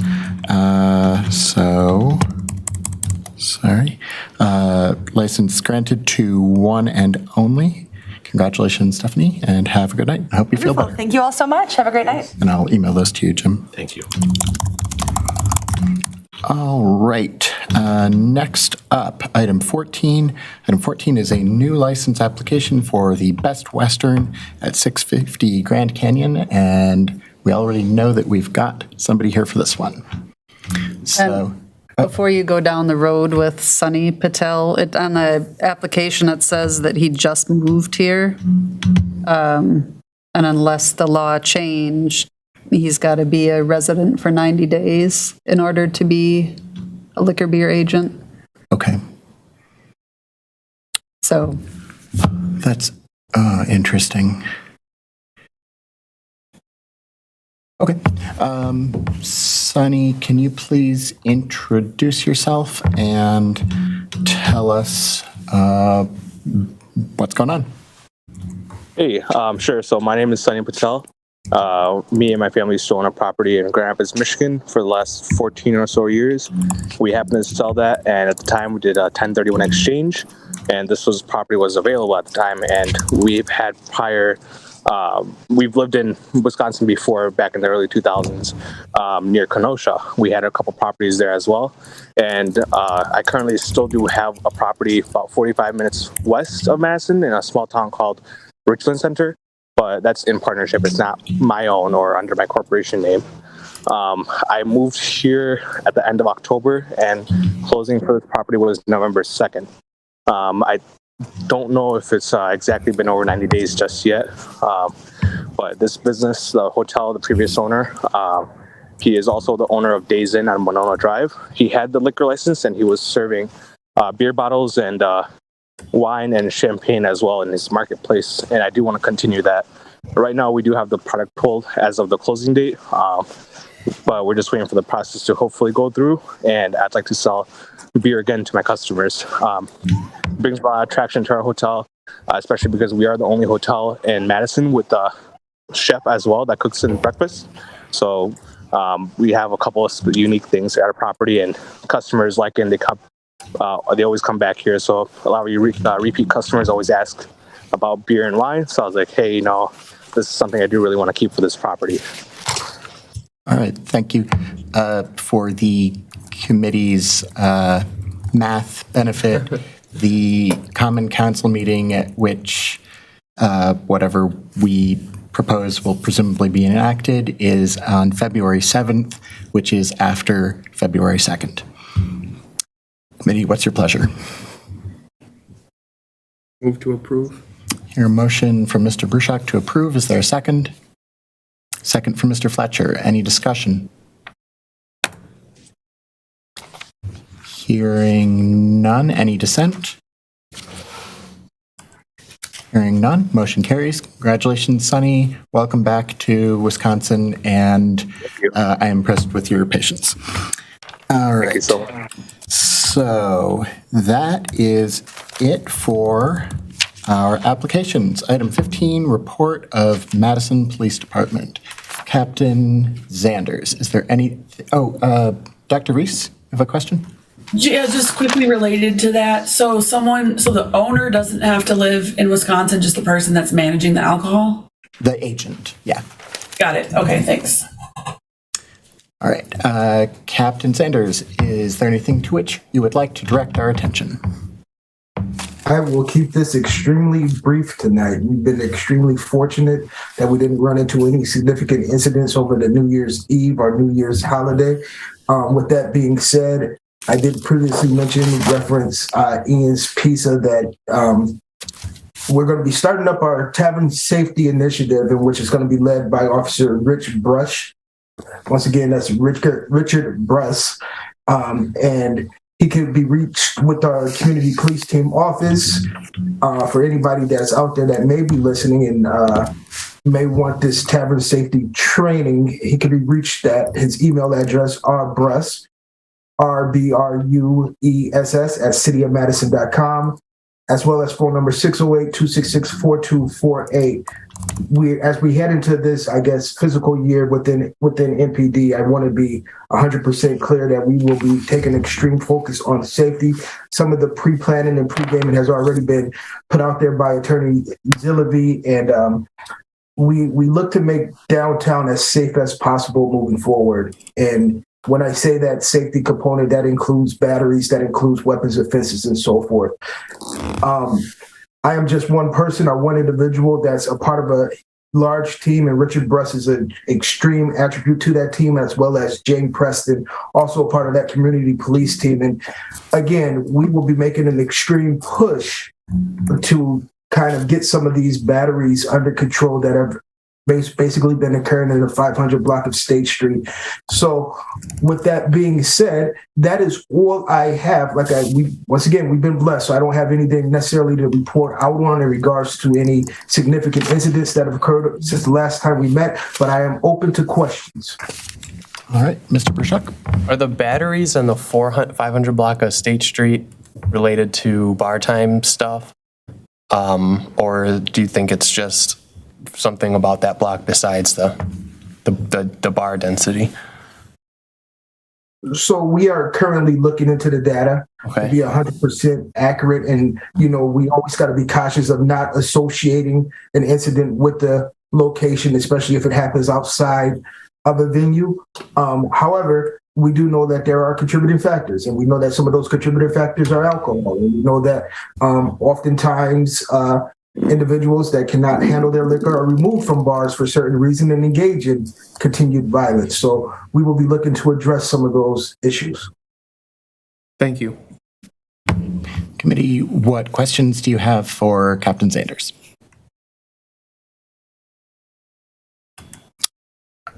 Dr. Reese, then Alder Revere. So in the past, establishments not on State Street or University have been held accountable for violent behavior that happen outside their doors. Is there any action being taken in that direction to address some of this stuff? Dr. Reese, I can tell you that all things will be on the table. I can tell you that as we head into our stratified policing model, we will be looking to sincerely position the POP program, which is the problem-oriented policing program, to address some of these issues. And that includes the SARA model, which is scanning, analyzing, responding, and then assessing. So we will be definitely looking into all of these possibilities as we move forward. Sounds good, and you'll keep us posted as that goes? Absolutely. Cool, thank you. Thank you, Dr. Reese. Alder Revere.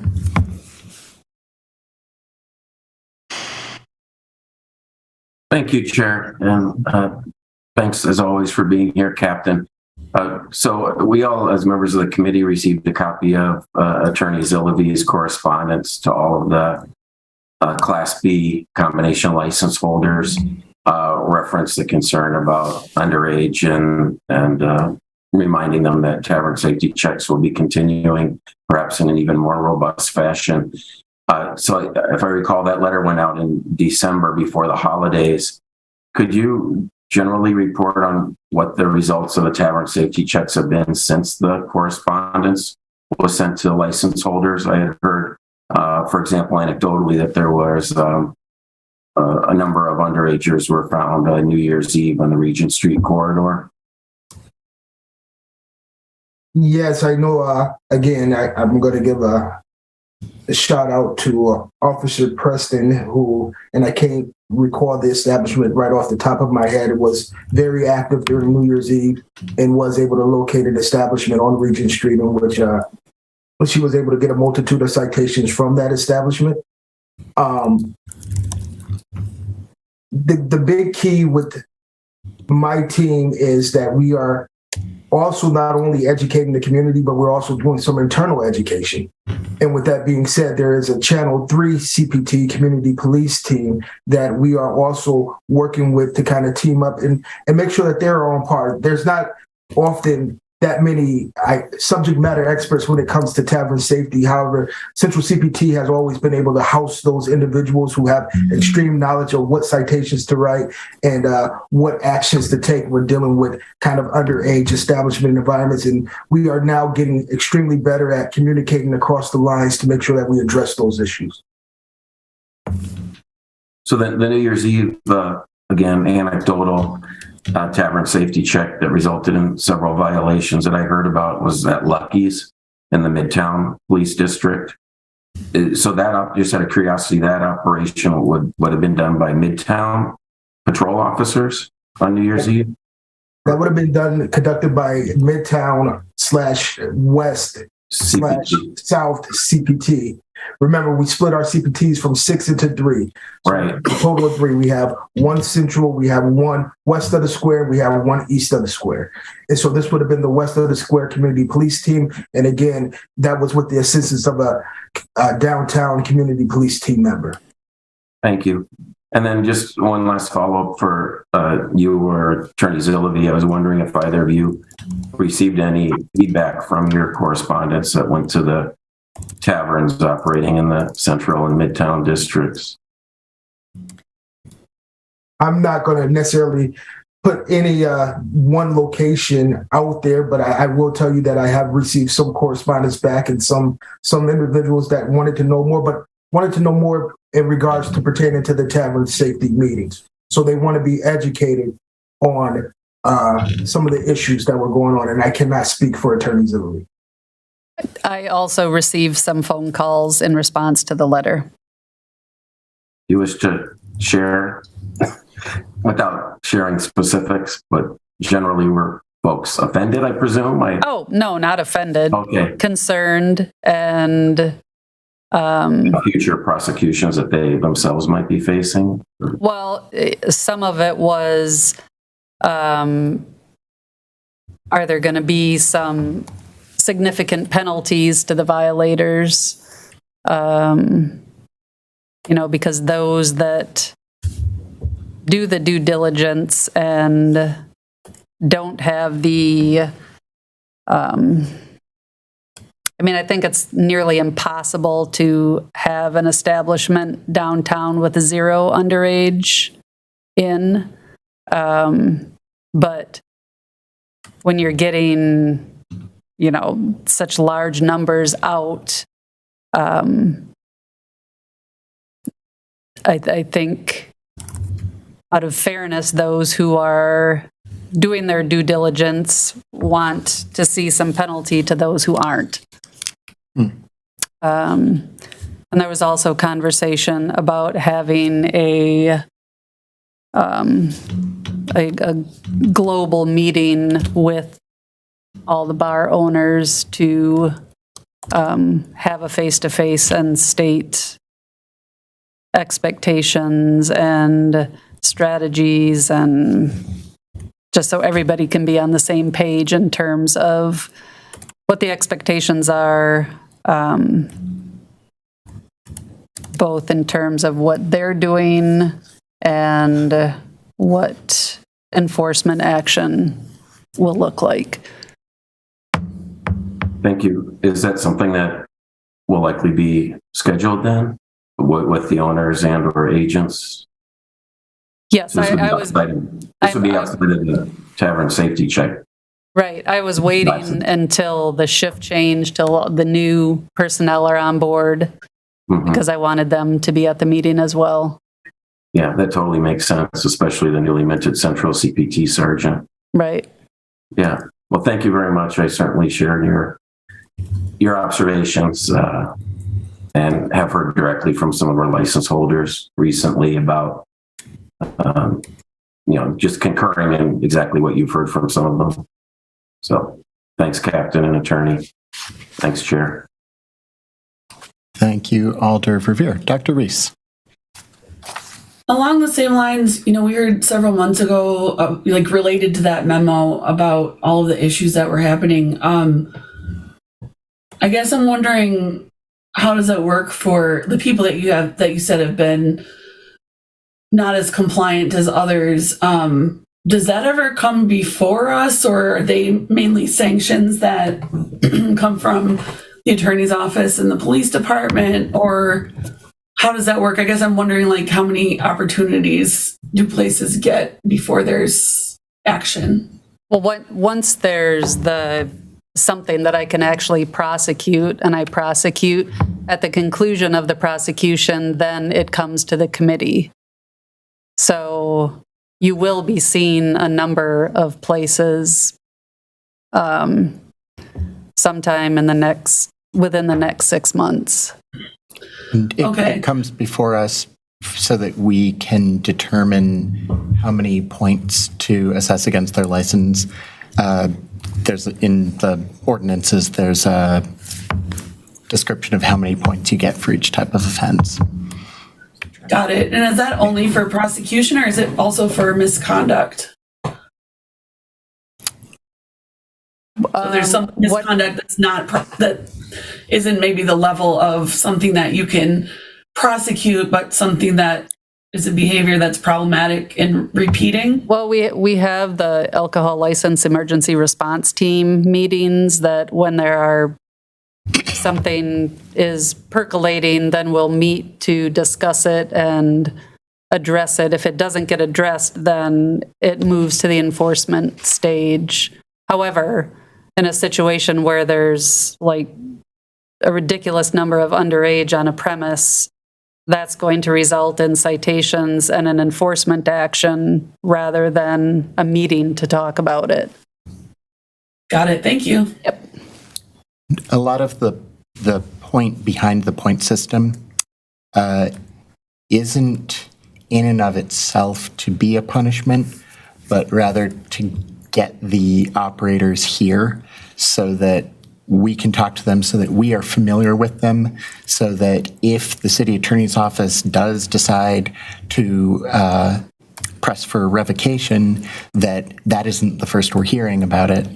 And in the cases where we have had people come to receive points, they have generally been very contrite, and most of them have not come back again. Committee, what additional questions do you have for Captain Zanders?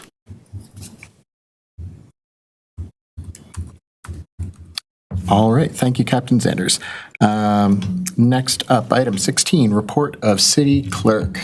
Mr. Verbeek, is there anything to which you would like to draw our attention? Nothing in the report. I would just say, if you recall last month, they said that we had issued all of our regular licenses for Class B combinations. I can't remember what brought about the look at our Class B combination report. I did find one where we had activated the new Weary Traveler but didn't inactivate the old Weary Traveler, so we did end up having a regular license. We, within the week prior, had someone come get their license issued who we charge a reserve fee, and I contacted them, I told them our mistake, and we refunded the $10,000 and converted the reserve license to a regular license. So now we are fully out of regular license. I double checked all the records and make sure we didn't have duplicate addresses anywhere, but now we are fully out. Did you love getting to make somebody's day like that? I did. I feel like I do it enough the opposite way that it's nice to do it that way. That type of thing is so satisfying. Committee, what questions do you have for Deputy Clerk Verbeek?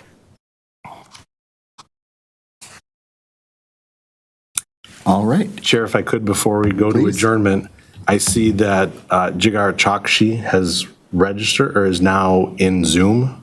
I know it's an item that we went to refer because that person was not in attendance, but now they are in Zoom right now. Committee, what is your pleasure? Ms. Farley. I think it's a motion to reconsider the referral. I hear a motion to reconsider. Which item number is this, Ms.? This is number 10. I hear a motion from Ms. Farley to reconsider item 10. I see a second from Mr. Fletcher. Any discussion of the motion to reconsider? Hearing none. Any dissent? None motion carries. Item 10 is back before us again. So, can you please, Jigar, can you please introduce yourself and tell us about what you're proposing? Sure. How are you guys?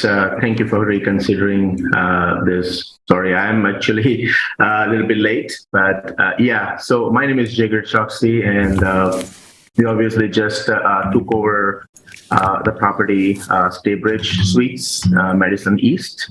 And the purpose of this license is to serve liquor into the evening as evening reception. It's basically a brand requirement from the IAG, and we are not planning to sell. It is just going to be evening reception so that our guests have a pleasant evening while they're in the property. So that was the ultimate requirement for this liquor license. And we've been into the hotel industry from last 12 years. We own and manage about 18 properties. So this is our 19th property on our portfolio. And we are so excited to be into the Madison. And yeah, that's about it for ourselves. All right, thank you very much. Committee, what questions do you have for the applicant? Alder Verveer.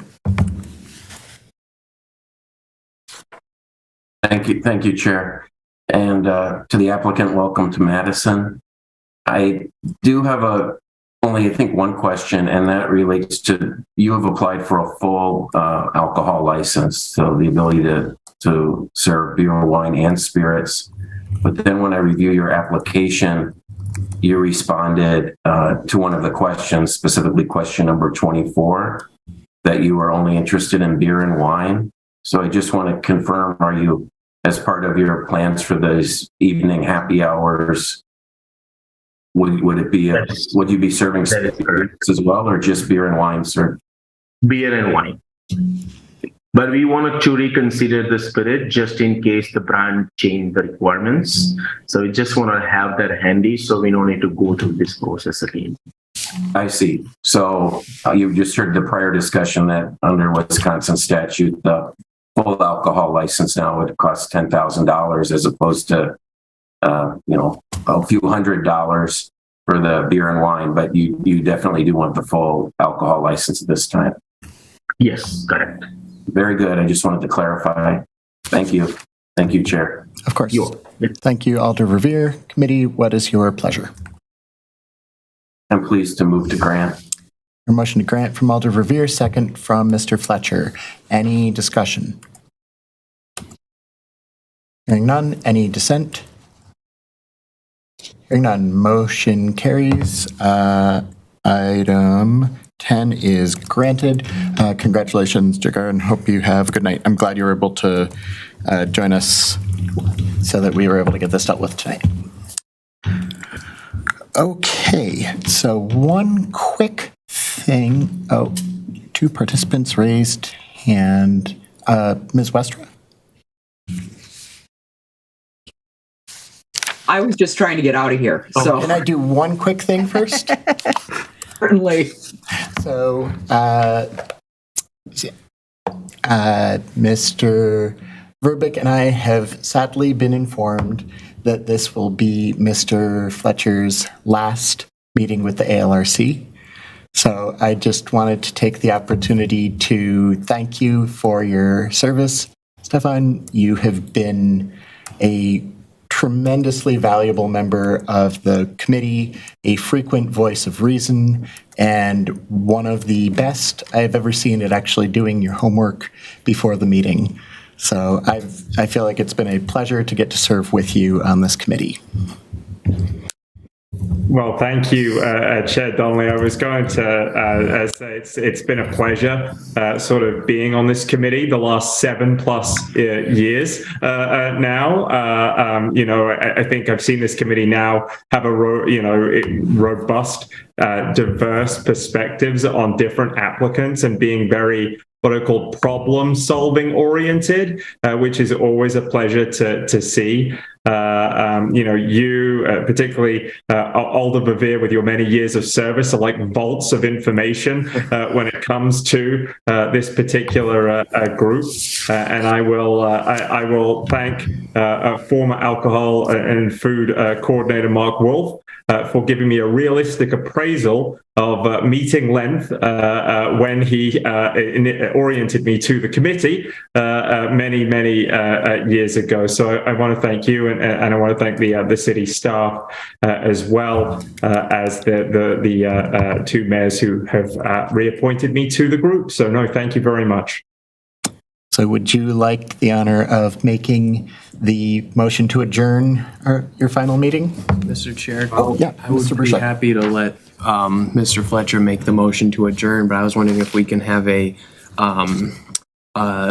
formal resolution put on the next agenda thanking Mr. Fletcher for his service. I see no reason why not. Thank you. All right. Let's see. Alder Miadzi, then Alder Verveer, then Alder Carter. And we'll take it away, Alder Miadzi.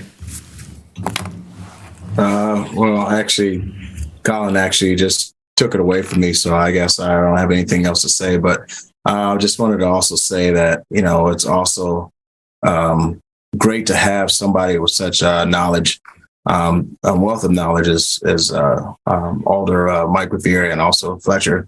That is, if it wasn't for them, as a new alder, not knowing how to maneuver around some of these convoluted issues and convoluted questions, that, it's just going to be shameful that we're going to be losing them. A lot of retention of a lot of knowledge. But I'm just thankful to have, at least Mike Revere still here. But I'm just grateful to have Fletcher and all the knowledge that he's shared. So I appreciate it. And it's going to be a shame to see him go, but I'm sure there's something else he's probably doing that's serving our community. So I just appreciate him. Alder Verveer. Oh, thank you. I'm actually devastated to hear this news. Sincerely, I just can't articulate enough how much respect and admiration I have for our vice chair, and your observation, Chair, of our vice chair's advanced preparation is amazing. I had the pleasure of being seatmates with the vice chair on many an occasion, and you could that preparation was visible before he ever even sat down, because of the tabs in our packets and the highlighted passages. I don't think it was just because he's an attorney, but the service has been just invaluable. So I actually would like to move alternate motion, a substitute motion, to adjourn in honor of the public service of Vice Chair Fletcher to the committee and to the city. And I hope the city isn't losing him, by the way. Ooh, bad news there. Is that, not to put you on the spot, but so system administration and our community are losing you too? So yes, in this instance, Alder Verveer, it's funny, we sort of near enough concluded with an applicant with experience from the state of Michigan, because that is sort of where I will be going. My alma mater for my law degree and my doc program is Michigan State, as some of you are aware. And I have a job opportunity going back to Michigan State and serving as the chief of staff and the secretary to the board of trustees at MSU. So that's where I'll be headed pretty soon. Well, congratulations on behalf of all of us. That's fantastic. It's a great excuse to abandon us. So East Lansing is certainly gain is our loss. So congratulations, and we'll miss you terribly. All right, Alder Carter. Well, it's a good thing Michigan is warmer than Wisconsin. So you're going in the right direction. Nice. I just want to say that now only Alder Verveer can correct my motions. It was nice having both of you. So we finally get a motion that makes sense. The pressure's on Alderman Verveer, but we might have to have your cell phone just for emergency corrections. So don't be surprised if you hear from us one night. It's been a pleasure serving with you. Thank you very much. And I did live in Superior for 4 years of my life, so slowly I'm getting into a more tropical environment. Nice. All right. I just want to rudely interject. I appreciate all the kind words said about me, but I want to say, Chair, you are absolutely no slouch. Your tenure here has been remarkable.